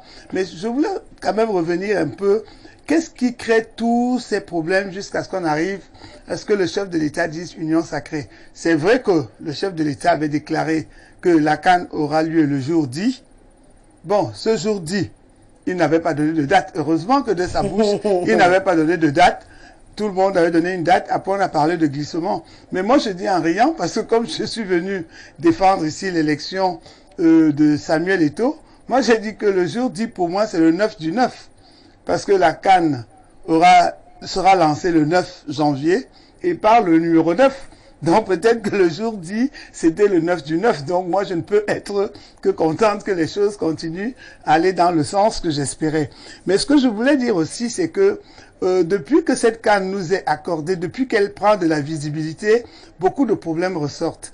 Parce que jusqu'à la date d'aujourd'hui, pour une élection qui a été faite en Mondiovision, on n'a pas vu la FIFA féliciter cette élection, ni la CAF. Les choses se passent comme si de rien n'était, alors qu'en exigeant qu'elle soit projetée à Mondiovision, c'est peut-être qu'ils n'espéraient pas qu'Eto soit là. Bon, mais mal leur en a pris, il est là, donc il faudrait bien avaler le couteau avec le manche. Ils ne peuvent rien faire d'autre. Maintenant, l'autre problème qui se pose aussi dans cette canne-là, c'est que les gens font... On a l'impression que nous qui parlons de canne, nous ne sommes pas intéressés par les autres problèmes de la République. C'est faux. On ne peut pas accepter qu'il y ait des prisonniers, des personnes, des Camerounais injustement en prison, parce qu'on ne parle que des prisonniers d'un camp, mais il y a aussi stand-up qui a des prisonniers, il y a des gens, il y a beaucoup de personnes qui sont en prison qui ne devraient pas être là-bas. Et moi, je vous dis, quand vous êtes en prison injustement, il n'y a rien de pire. Nous, on a été au Maroc, le président des Camerounais du Maroc avait été injustement arrêté, il a fallu se battre pour le faire sortir après 56 jours de prison. Ce n'était pas facile. Moralement, ça a été très dur pour la communauté, pour nous tous. Heureusement qu'on l'a fait sortir après 56 jours, mais c'était pas facile. Moralement, il avait été touché. Donc, je ne peux pas soutenir ni encourager qu'on mette des gens injustement en prison, non. Mais je voudrais dire qu'aujourd'hui, quand le président dit union sacrée autour de la CAN, ça fait quelque chose, je dirais même peut-être un peu chaud au cœur, parce que Rosalie, il y a encore quelques temps, la vipère là était la vipère qui était en brousse, hein. C'était la vipère des enfants.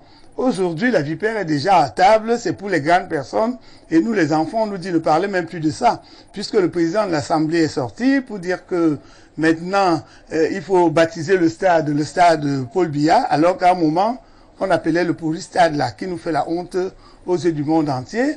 Maintenant, tout le monde est là à fond dans ces stades, dans cette compétition. Il y a des très beaux posters dans la ville où le président lui-même, il a déjà le ballon à la main, prêt à aller jouer au foot. Donc, ça veut dire que la canne est là. La canne là, elle est sucrée. Qu'on le veuille ou non, elle est en train de devenir sucrée. Ils l'ont d'abord pimentée, bien pimentée, avec leurs influenceuses. Mais la canne là sera salée. Elle est même déjà salée et les gens vont aller en prison parce que une facture salée, on la paye. La canne là ne vaut pas ce que on nous montre là. Donc vous êtes pour que tout le monde teste d'abord les tout réactions. Le monde. Pourquoi Rosalie? Parce que ce qui est sûr, c'est que la facture salée qu'on a présentée et au président au Camerounais qui devront payer cette dette, il faudra bien que les gens rendent gorge. Donc la facture, la canne salée là, elle sera aussi payée. D'accord. Mais maintenant, par rapport au terme union sacrée, moi je prends l'exemple, Rosalie, dans une maison où vous avez un enfant qui est gravement malade, je veux dire qu'il a une maladie chronique ou quelque chose, vous allez toujours vous occuper de lui. Mais par moment aussi, il faut accorder du temps aux autres enfants qui sont dans la maison, qui ont besoin de voir le sourire des parents, qui ont besoin de jouer, qui ont besoin qu'on les amène aussi dans la cour faire autre chose, qu'on leur accorde un peu d'attention aussi. Nous ne sommes pas, moi personnellement, je ne suis pas indifférente à tous les problèmes qui se posent dans la République, mais je me dis quand même que pour une fois, enfin pour une fois, où on ne parle pas d'armes, où on ne parle pas de sang, où on peut parler de sourire et de joie, mais profitons. Mais cela ne veut pas dire que nous ne sommes pas conscients que dans la maison, il y a des enfants qui sont gravement malades. Ça veut dire qu'en faisant le bruit, on le fait avec le respect, mais ne privons pas aussi les autres enfants du plaisir d'être dans la maison, ou bien nous, parents, ne tournons pas toute notre attention seulement sur l'enfant malade et en arrêtant tout dans la vie. Donc moi, je crois qu'il faut savoir faire la part des choses, mais nous restons conscients que les injustices, on ne peut pas les accepter et on va pouvoir les arrêter dans un pays. Faire quoi un jour. Professeur Messanga Obama, union sacrée, on se tait, on devient hypocrite, comme il le dit, Monsieur Dieudonné-Chi, ou comme la maman le dit, on décide quand même, malgré notre souffrance, de sourire et d'accueillir les invités chez nous avec un visage serein, en attendant demain. Bon, vous savez, il y a beaucoup de choses qui ne dépendent pas de nous individuellement. Mais ce qui me touche moi, c'est un peu cette communication paradoxale au Cameroun. On dit les Camerounais sont tous fans de football. Les Camerounais n'ont que leur football. Alors, cela devrait couler dans de sources, que tous les Camerounais soient contents. Alors, dire qu'il faut une union sacrée pour des gens qui sont contents d'une chose m'embête. Ça me trouble. Je voudrais savoir d'où vient-il que les Camerounais qui aiment tant le football ont l'occasion d'avoir leur football. Et on leur dit, soyez unis, soyez... qu'est-ce qui peut les diviser? Sinon, ça veut dire qu'on sait qu'il y a du feu sous la marmite. Ouais. Bon, alors, si il y a du feu sur la marmite, le feu là n'est pas un feu de football. C'est pas un feu de football, les Camerounais aiment tous le football. Donc, alors, le problème, c'est que le football qui arrive pourquoi? Est-ce pour résoudre le problème de feu? Est-ce que c'est pour apporter une solution au problème de Cameroun? Donc, en fait, je crois qu'on a déjà eu à débattre de la CAN. J'ai une position constante. La CAN aura lieu. Ouais. Elle sera... Évident. Là, désormais, oui, c'est évident. La CAN aura lieu. Et je vous dis, les stades seront pleins. Et à la fin, on aura fait la meilleure CAN du monde. Bien. Mais une fois qu'on aura donc réalisé la meilleure CAN du monde, nous reviendrons dans notre pays. C'est ce pays-là, c'est justement à ce niveau-là, c'est de ce pays en réalité que nous devons toujours parler avant toute chose. Si, je crois que la CAN de 72, ouais, il n'y avait pas eu de demande d'union sacrée. Les Camerounais voulaient voir leur match, leur CAN, ils l'ont organisé. En 72, moi j'étais encore très jeune, on allait regarder les Maliens au stade malien, s'entraîner. Et c'était bien pour nous, on était tous contents, les vieilles personnes étaient contentes, on chantait les noms des pays, on apprenait l'existence même de ces pays en regardant les équipes jouer. Bon, aujourd'hui, qu'est-ce qui pose problème? Et c'est ce problème de fond qu'il faut... Monsieur Thi a dit beaucoup de choses. Peut-être que les gens voient avec des colorations politiques, c'est-à-dire que quand il parle, on voit beaucoup plus le militant du SDF et on va parler. Non, il faut qu'on apprenne à résoudre les problèmes de fond qui font que quand il y a la joie, nous serons joyeux. Et quand il y a de la tristesse, nous éprouverons de la tristesse en tant que fils d'un pays. Donc, mais si on est dans une situation où bon, on doit vous dire, soyez absolument joyeux parce que il y a des étrangers dehors, il y a un problème. Il y a un problème. La CAN n'a pas de problème en elle-même. La CAN aura lieu, elle va se dérouler normalement, il n'y aura pas de problème, la CAN va se jouer. Mais on ne peut pas dire que je vais être content absolument parce qu'il y a la CAN, parce qu'il y a des étrangers. Non. Les problèmes qui sont les problèmes des citoyens traversent la CAN. Hein. Ils sont, c'est des problèmes de fond qui doivent se résoudre dans la, comment est-ce que je peux dire, dans la fraternité, dans le respect citoyen de tous les autres, de tous les Camerounais. Et c'est lorsque on est dans cette logique que on est joyeux, on n'a pas besoin d'être... Lorsqu'on vous dit soyez joyeux, il y a un problème. Non, mais c'est vrai, si on vous dit soyez joyeux, il y a un problème. On n'a pas besoin de dire à quelqu'un soyez joyeux, surtout lorsqu'il y a quelque chose de réjouissant. À l'occasion d'une fête, qu'on vous dise que soyez joyeux parce qu'il y a la fête, il y a un problème. La fête est faite pour réjouir. Bon, donc, si on est conscient qu'il y a des raisons, que certains Camerounais ne puissent pas sourire, bien, après la CAN, moi je ne pose pas de problème de CAN parce que je dis que la CAN est un événement déjà passé. Dans ma tête, la CAN est déjà un événement passé parce que je ne vois pas comment elle ne va pas avoir lieu et qu'est-ce qui va empêcher qu'elle ait lieu. Donc c'est un événement passé, mais ceci doit donc nous dire qu'après la CAN, il faut qu'on résolve les problèmes pour que nous n'ayons plus à demander aux gens d'être contents lorsque nous ne voyons pas qu'ils sont contents. D'accord.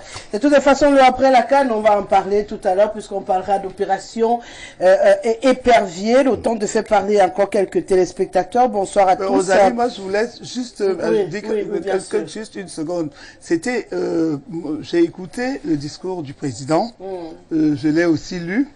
Je n'ai pas vu quelque part où il demandait aux Camerounais d'être joyeux. Il a dit, faisons une union sacrée. Ouais. Donc, faire une union, je ne sais pas. Vous faites l'union sacrée en vous énervant? Non, non, mais c'est le professeur, c'est quand même un grand professeur qui parle.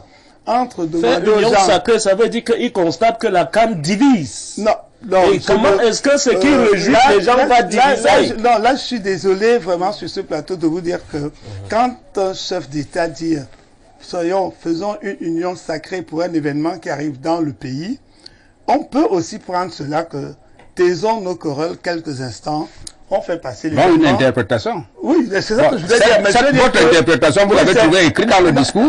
Non, non, mais je veux dire que l'union sacrée ne veut pas dire que... Vous faites une lecture. Oui, je suis d'accord, prof. Je suis d'accord, la mienne. Oui, je suis d'accord, prof. Mais je voudrais dire que si le chef de l'État avait imposé à tout le monde d'être heureux pendant la CAN, là, j'aurais dit il y a problème. Comme ce problème de vaccin qu'on veut imposer aux gens ou non. Mais quand on dit soyons union sacrée, c'est comme moi j'ai pris l'exemple d'un enfant malade dans la maison. Et d'ailleurs le professeur lui-même l'a dit. On souhaite tous que même si nous taisons nos querelles pendant le temps de la CAN, nos problèmes restent là et nous allons les poser sur la table. Et ils sont même sur la table. Donc je voulais juste dire que bon, on impose celui qui veut être malheureux sera malheureux. Même s'il n'y avait pas ce problème de guerre de nos eaux, même s'il n'y avait pas Boko Haram, même si, quand quelqu'un veut être malheureux, il sera malheureux. Celui qui veut être content trouve une raison d'être content. Celui qui veut pas être content trouve l'alibi pour ne pas être content. Donc maintenant, avec cette CAN, ceux qui veulent la vivre, en étant contents, la vivront. Ceux qui ne voudront pas la vivre, ne la vivront pas. Moi, je dis simplement que j'ai tellement défendu que cette CAN ait lieu, que moi j'aurais du mal à dire aujourd'hui aux gens que je ne souris pas en voyant les routes, en voyant comment les jeunes sont contents dans les quartiers. C'est-à-dire, ils me disent même que la maman, même s'il faut qu'on achète un billet à 5 000, on va creuser le sable pour acheter. Donc, quand je vois ils ne pourraient pas creuser le sable pour survivre. Ils vont creuser le sable seulement pour la CAN. Ils ont le sable, ils peuvent le creuser pour survivre. Ils trouvent seulement l'occasion de creuser le sable pour aller payer le billet d'entrée au stade. Il est normal, ma mère, que si vous avez défendu les mensonges du jour dit, qui ont été mis sur la place publique par le président de la République et votre 9 du 9, il est normal que vous allez aujourd'hui défendre tout ce que vous défendez. Non, mais de toute façon,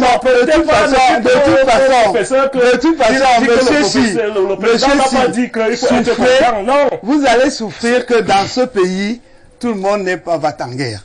Pour l'instant, moi, j'accepte que les gens aient leur méthode de revendication.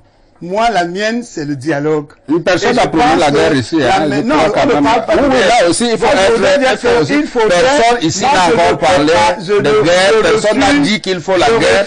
Personne n'a validé la guerre. Tout au contraire, tout le monde condamne la guerre. D'accord, professeur. Tout le monde condamne la guerre. Personne ne peut pas laisser l'impression qu'il y a des gens qui aiment la guerre, ou il y a des gens qui ont prôné la guerre. Personne. Je refuse de rentrer dans les frustrations de non-fin. Moi, j'ai toujours dit, dans le crack, on dénonce et on propose.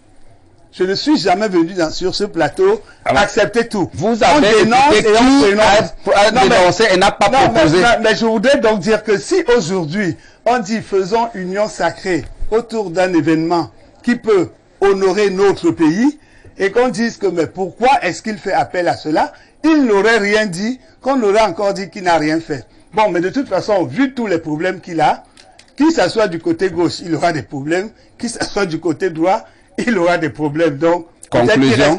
Il reste debout. Conclusion. Qui reste debout. Bonsoir à tous.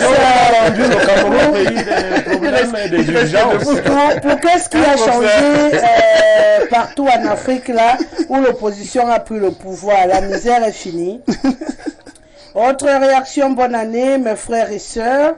Moi, je suis fatiguée et même irritée d'entendre M. Dieudonné tenir le même discours, même critique, même revendication. Aucune proposition. Lui-même a déjà fait quoi on a vu dans ce pays, même dans le SDF. Armand, depuis Yaoundé, hôpital. Autre réaction, vous êtes hors sujet. Le président de la République du Cameroun en paix. Si vous n'avez rien à dire, il veut la paix. Rebonsoir et grand respect. Sur le plateau, on doit oublier un peu nos problèmes. En fait, cette union sacrée, monsieur Chi, vous voulez dire que vous n'aimez pas le football. Donc, si Aboubakar Vincent marque le but, vous n'allez pas crier. Je crois que non. Vous allez crier jusqu'à... Mais j'apprécie votre bilinguisme. C'est Achille Aimé depuis Fongoudron. Autre réaction, on ne peut pas parler d'union sacrée lorsque le Camerounais lambda manque de quoi manger. Je suis vraiment désolé car le président de la République a échoué dans tout et surtout 40 ans de négativité absolue, signé le plus petit Camerounais. Voilà, c'est son pseudo. Bonsoir Rosalie. L'interrogation, bon, on va commencer par le début. Hein. L'interrogation du prof sur la phobie des marches se justifie fort bien. Il vaut mieux prévenir les dérives des casses potentielles sur le peu que nous avons déjà, plutôt que de se risquer de compter sur la bonne foi des vandales marcheurs. Pour être surpris par l'irréparable après coup, aucun leader des marches ne saurait en réparer les dommages ou en payer le prix. C'est Privat Zambo. Par ailleurs, il ne me semble pas honnête que les invités s'imaginent que les perceptions au point de vue soit la position de la majorité. Certainement que ceux que vous qualifiez d'amorphes approuvent tout simplement ce que vous reprouvez. Arrêtez de prétendre parler au nom du peuple. Mandat, c'est une anarque. Voilà. Bonsoir à vous en studio, que le représentant du SF comprenne qu'il y a un temps pour faire de la politique. Maintenant, c'est le temps du jeu. Au soir du 6 février 2022, il pourra se relancer dans la politique. C'est Emmanuel depuis Yaoundé. Bonsoir le plateau. Chez nous, quand vous entendez union sacrée, c'est que ça enchante le parti-État. Ceux-là qui ont fait glisser la canne en 2019, où était cette union sacrée? Ce sont les mêmes qui ont et qui continuent de détourner Hora. Et ce sont les Camerounais innocents qui sont mis aux arrêts, qui ont des droits bafoués. Quand le président de la République dit que les détourneurs des fonds publics seront arrêtés, il commence où? Avant 2018 ou à partir du 1er janvier 2022. La CAN aura lieu certes pour ma part, pour que tout se passe bien, à défaut de libérer tous les prisonniers politiques, que les ministres cités dans le rapport de la Chambre des comptes soient mis aux arrêts avant le lancement de la CAN. Je suis Sylvain depuis Bangui. Quant à Madame Yogo, elle n'a pas à défendre l'indéfendable. Quand le président Biya disait que la CAN se jouera le jour dit, c'était avant le glissement. Autre réaction, toutes mes condoléances Rosalie. L'union sacrée pour la CAN est nécessaire pour l'image du pays. Avoir une attitude commerciale vis-à-vis des étrangers qui viennent peut aider à développer le tourisme dans notre pays et nous procurer des devises dont nous en avons grandement besoin. Sachons en profiter et optimiser les plus-values de cet événement, notamment pour aider à rembourser nos dettes dues à la construction des stades. C'est Si Michon depuis Douala. Rebonsoir le panel, je suis fier d'être Camerounais et nous tous devions revertir cette étoffe. Quand quelque chose est bien, sachons l'exprimer et le dire. Certains d'entre nous ont combattu cette canne alors que les dividendes iront en majorité dans les poches des frères et sœurs qui ont voulu la saboter. Dites encore à Monsieur Ti de dire à son député qu'il soutient de laisser les Camerounais tranquilles. Il ne doit pas cracher dans la soupe qu'il mange. Le président reste un mendiant de la paix et il vient encore de le démontrer en sollicitant une union sacrée et nous tous, y compris le fameux député du SDF de Douala, préparons-nous à la fête et montrons au monde entier le savoir-faire camerounais. Laissons la politique de côté. C'est Abe Solo Dominique qui nous écrit. Je vais laisser qui, on va essayer de sauver... Yaoundé, la capitale est sale, des mauvaises routes. Joël de Yaoundé.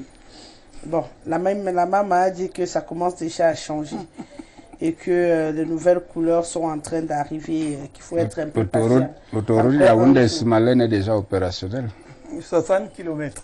Non, Ça lui demandait l'union sacrée autour du foot. Pourquoi lorsqu'on demande l'union sacrée autour de la vie chère, on parle de déstabilisation du pays? Voilà. Il y en a beaucoup de questions comme ça. Ben nous, on va avancer et on va passer au dernier arrêt juste après la transition.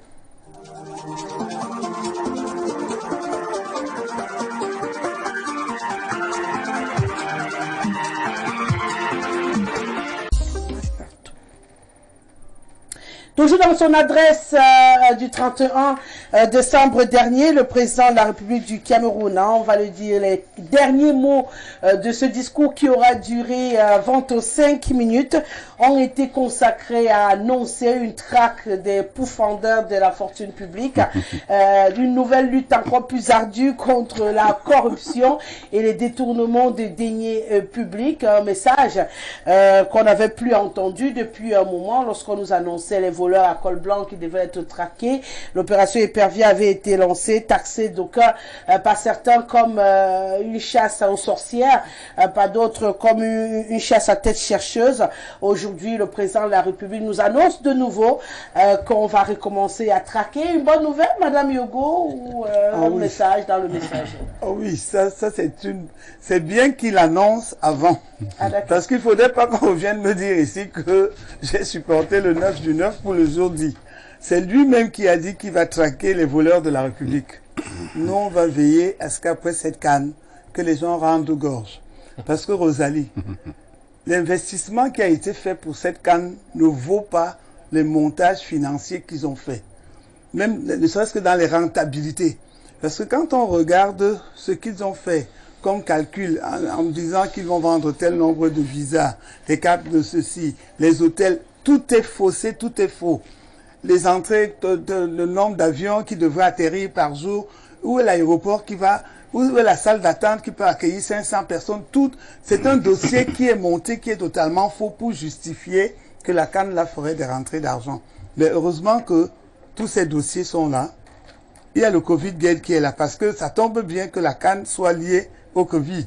C'est eux qui viennent avec leur vaccin, leur passe sanitaire, dont les deux sont liés. C'est lui, le président, qui annonce que les gens rendront gorge. Mais nous, on attend. Si nous sommes là pour dénoncer, nous n'allons pas manquer de dénoncer qu'il n'a rien fait sur ce qu'il a promis. C'est aussi ça notre rôle.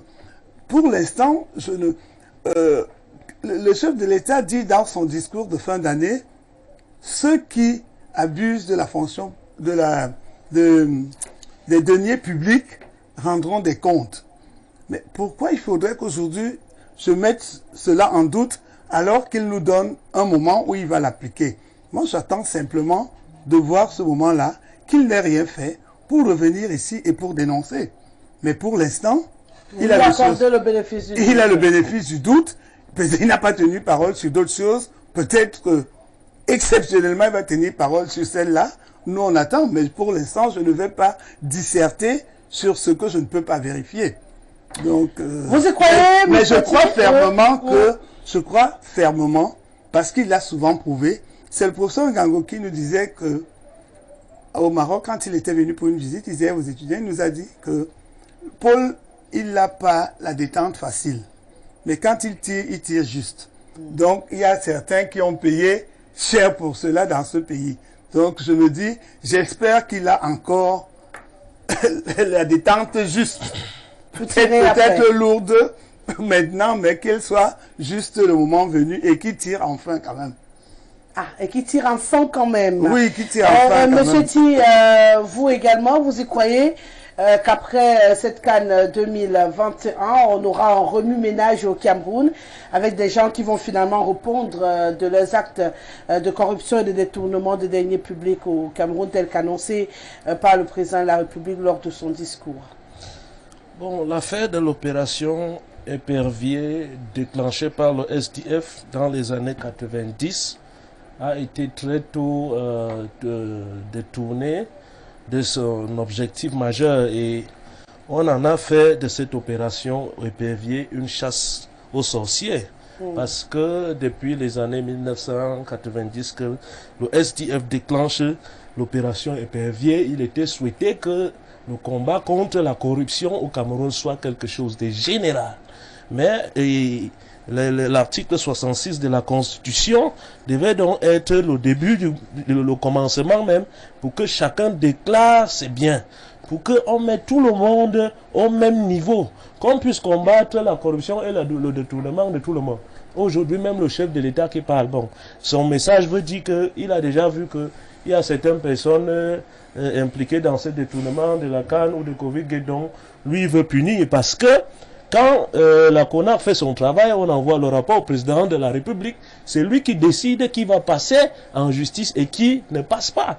Et on n'appelle pas ça combattre la corruption. Si on veut combattre la corruption, il faut que ça concerne tout le monde, y compris le président.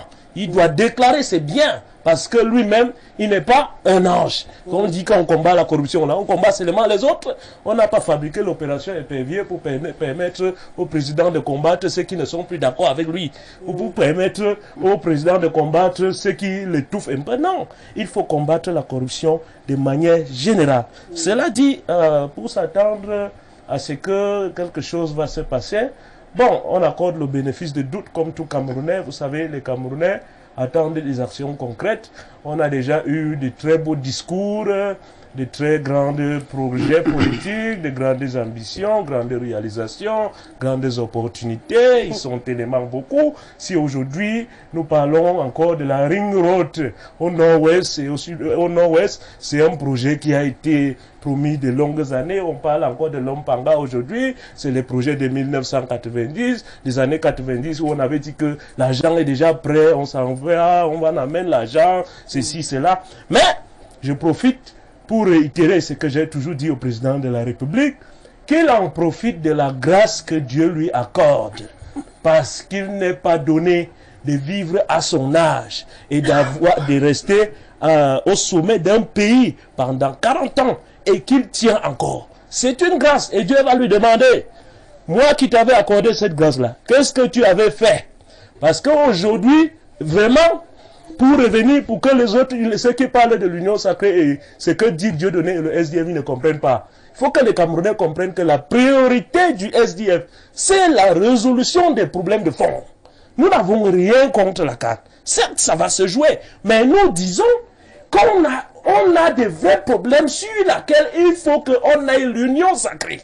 Que les gens ne viennent pas là seulement être soucieux de protéger les positions de pouvoir. Parce que si on parle même encore de la décentralisation aujourd'hui, ou du fédéralisme même déjà, si ça tarde à venir, c'est parce que le centre a peur que le plein pouvoir de détournement, le plein pouvoir de créer la pauvreté artificielle pour garder le petit Camerounais en otage va les échapper. C'est de ça qu'il s'agit. Donc, on a beaucoup de situations qui appellent à ce qu'on fait de l'union sacrée. Vous avez vu des conflits tribaux là-bas au nord et qui se passent un peu partout au Cameroun. Il y a des problèmes urgents. Il y a des problèmes au niveau électoral. Il y a des problèmes qui coûtent la vie des Camerounais au nord-ouest et au sud-ouest. Donc, quand nous réitérons qu'on a manqué des occasions pour avoir l'union sacrée autour des vies des Camerounais, ce n'est pas pour dire qu'on est contre la CAN. Et nous disons toujours que après cette CAN, que le président Paul Biya en profite de la grâce que Dieu lui accorde pour faire une véritable union sacrée. Pensez au Cameroun qui va laisser aux Camerounais, aux jeunes Camerounais que nous sommes.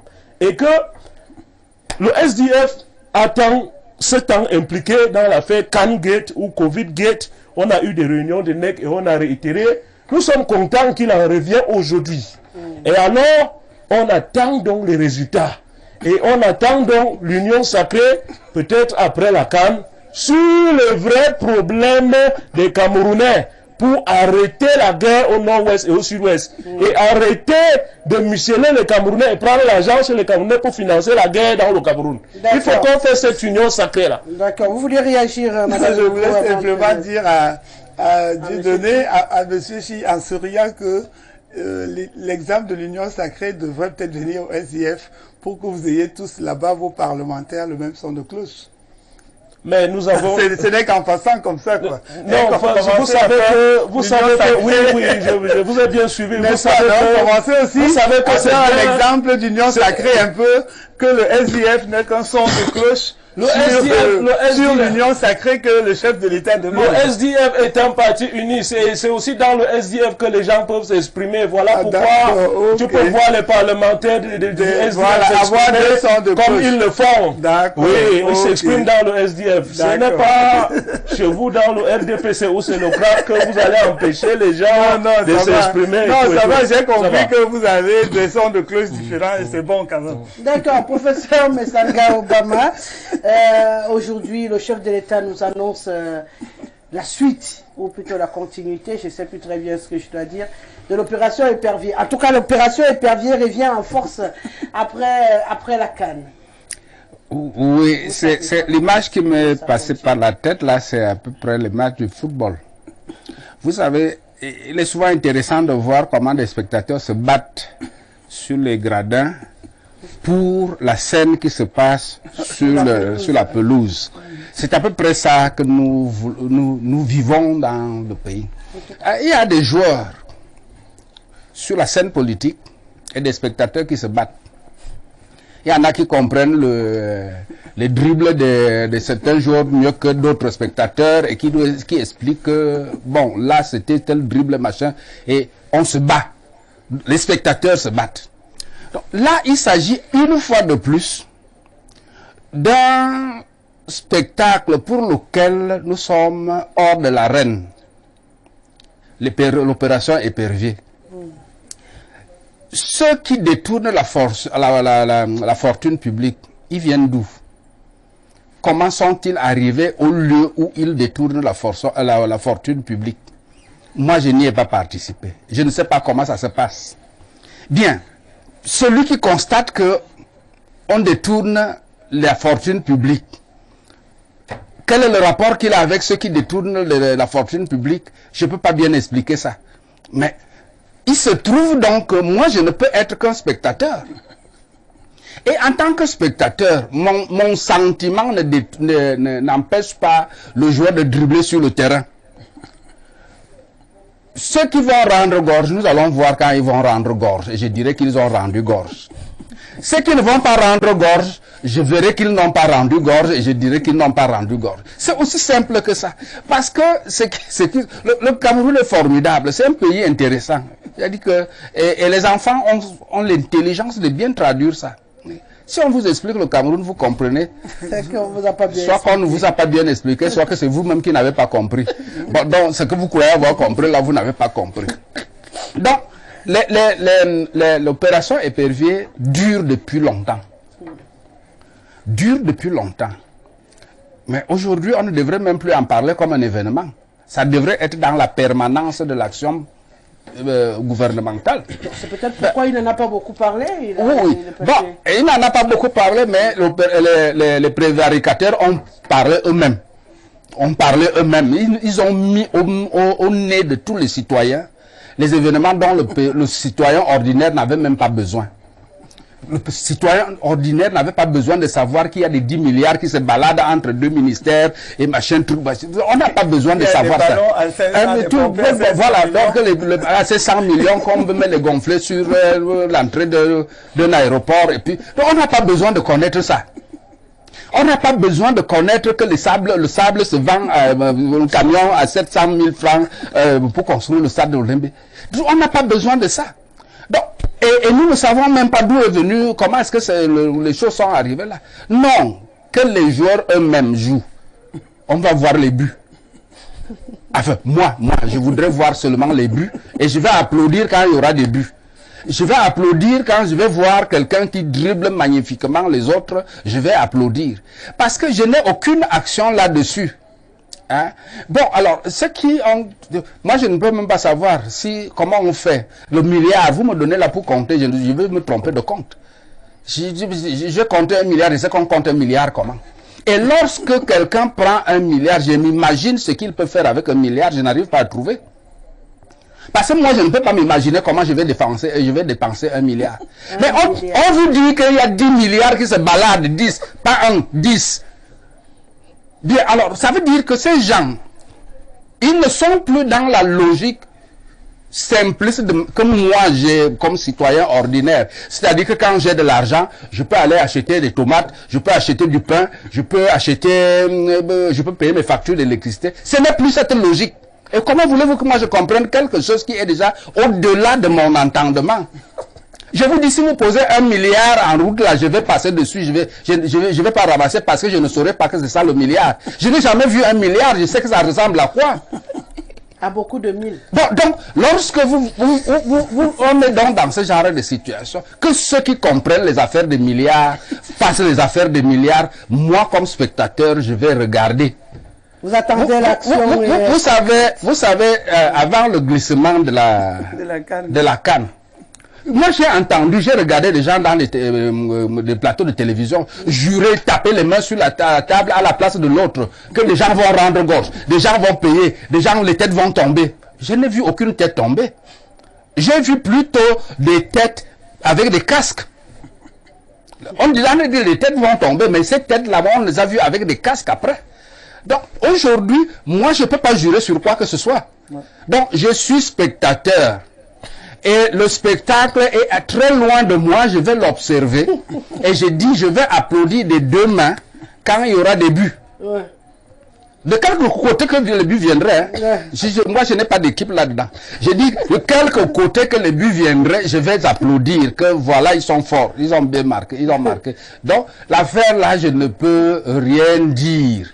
Je ne peux rien dire. Est-ce que les têtes vont tomber? Est-ce que l'épervier, est-ce que il est posé, il est dans le nid, il vole, il attrape encore les poussins? Est-ce que les poussins même ne connaissent pas déjà trop bien leur épervier?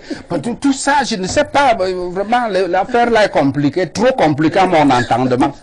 Mais moi, je comprends le professeur. Hein. Je comprends le professeur parce que si on se réfère, est-ce que le président a dit en prenant le pouvoir pour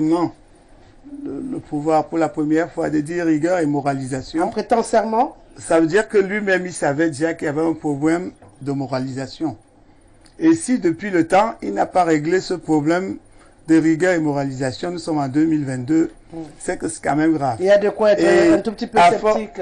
Non, mais je veux dire qu'à force que les gens lui disent que les promesses non tenues ne peuvent pas continuer, moi je crois qu'il est quand même grand temps qu'il le sorte par la grande porte. D'accord. Parce que toi qu'il va sortir. Non, mais enfin, je ne sais pas si vous avez déjà vu sortir. Vous avez réussi à me faire rire ce soir. Hein? Non, mais enfin, moi je ne sais pas s'il a déjà dit qu'il va sortir. De toute façon, qu'il le dise ou pas, mais au moins qu'il sorte par la grande porte. Ceux qui parlent de l'union sacrée autour de la canne pour l'image du pays, pourquoi lorsqu'on demande l'union sacrée autour des détournements des fonds de construction des stades, on parle d'insurrection? Nous sommes habitués aux grandes annonces du chef de l'État, notamment sur les arrestations de ses ministres. Mais ce qui dérange dans tout ça, c'est que le corps du délit n'est jamais restitué. Conclusion, les arrestations chez nous sont purement politiques. Bonsoir Madame Rosalie, on a cassé les pauvres enfants qui se débrouillent pour dire que c'est la route qui va au stade. Ils souffrent à la maison, c'est normal. C'est la Camerounaise depuis le Gabon. Les enfants ont des diplômes, ils ne travaillent pas. On casse encore leurs kiosques, ils sont maintenant au chômage et on parle d'union sacrée. Merci beaucoup Monsieur Etundi qui nous a envoyé le discours d'Alassane Ouattara pour qu'on compare.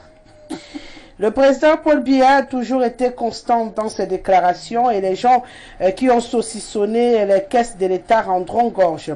Attendons voir et nous verrons. Quand la sentence tombera, c'est nous encore qui solliciterons les ONG des droits de l'homme pour dénoncer les abus et autres. Laissons le président Paul Biya sévir là où il faudra. Tous les dossiers sont en train d'être ficelés. Où est-on si? Monsieur Abessoul. Il faut vraiment que l'opération Épervier, dis-moi un seul gestionnaire. S'il faut vraiment faire l'opération Épervier, dis-moi un seul gestionnaire des biens de l'État qui échappera. La preuve, voir les parkings et les immeubles. Et leurs immeubles. Donc tout le monde va y passer à la trappe. Hein. S'il faut commencer à les arrêter au Cameroun, comme le président l'a d'ailleurs annoncé. Mes sœurs et frères, lorsqu'il y a naissance à la maison, tout le monde est content. Mon frère Messanga, la tradition africaine attire le regard que lorsqu'on a un étranger dans la famille, les frères en tel âge de guerre, ceux qui parlent de dialogue et qui nous montrent le procès verbal du dialogue dans leur propre famille. Ama de Yaoundé. Il ne peut pas arrêter les ministres soupçonnés. On va arrêter quelques chefs de service et ce sera tout. Benoît à Yaoundé. Monsieur Ti, pourquoi vous êtes toujours hors sujet? Prévenir vaut mieux que guérir. Le président de la République du Cameroun n'aime pas les surprises, donc il les prévient. Bonsoir les panels. L'opération épervier est peut-être nécessaire, mais qui est éperviable? C'est toute la question. Presque tous les Camerounais, chacun à son niveau. Pour neutraliser les Camerounais, il faudrait s'interroger sur l'origine des biens sur tout le territoire. Ngor, Amba, depuis Yaoundé. Voilà, de rien, de rien. Ça, je réponds à une autre question. Bonsoir mes frères. Une chose est sûre, c'est que le président annonce l'opération épervier. On regarde, on va faire comme le professeur Messanga a dit, on va les laisser au stade et attendre les buts. Son langage cadre avec la canne qui arrive et qui sera sucré pimenté. En tout cas, nous, on attend les buts. D'après Cannes Gifride qui écrit ce soir, je pense que c'est avec lui qu'on va se quitter. Hein. On va clôturer cette émission. On est bon. Merci. On souhaite une bonne canne. Ouais. Et puis on souhaite la bienvenue à tous ceux qui viennent découvrir le Cameroun. Bienvenue, welcome to Cameroun. Mieux, ils ont enlevé les ballons à l'aéroport. Hein. Non, il y en a un peu. Maintenant, On m'a envoyé une photo. Ils n'ont pas éclaté seuls. Vous savez, quand l'air chauffe là, il y en a qui... Merci Monsieur Ti, merci professeur Messanga Obama, merci à Madame Yogo d'avoir fait la première de cette année 2022. Si prêt à Dieu, on sera ensemble lundi prochain. À défaut, ce sera le lundi d'après.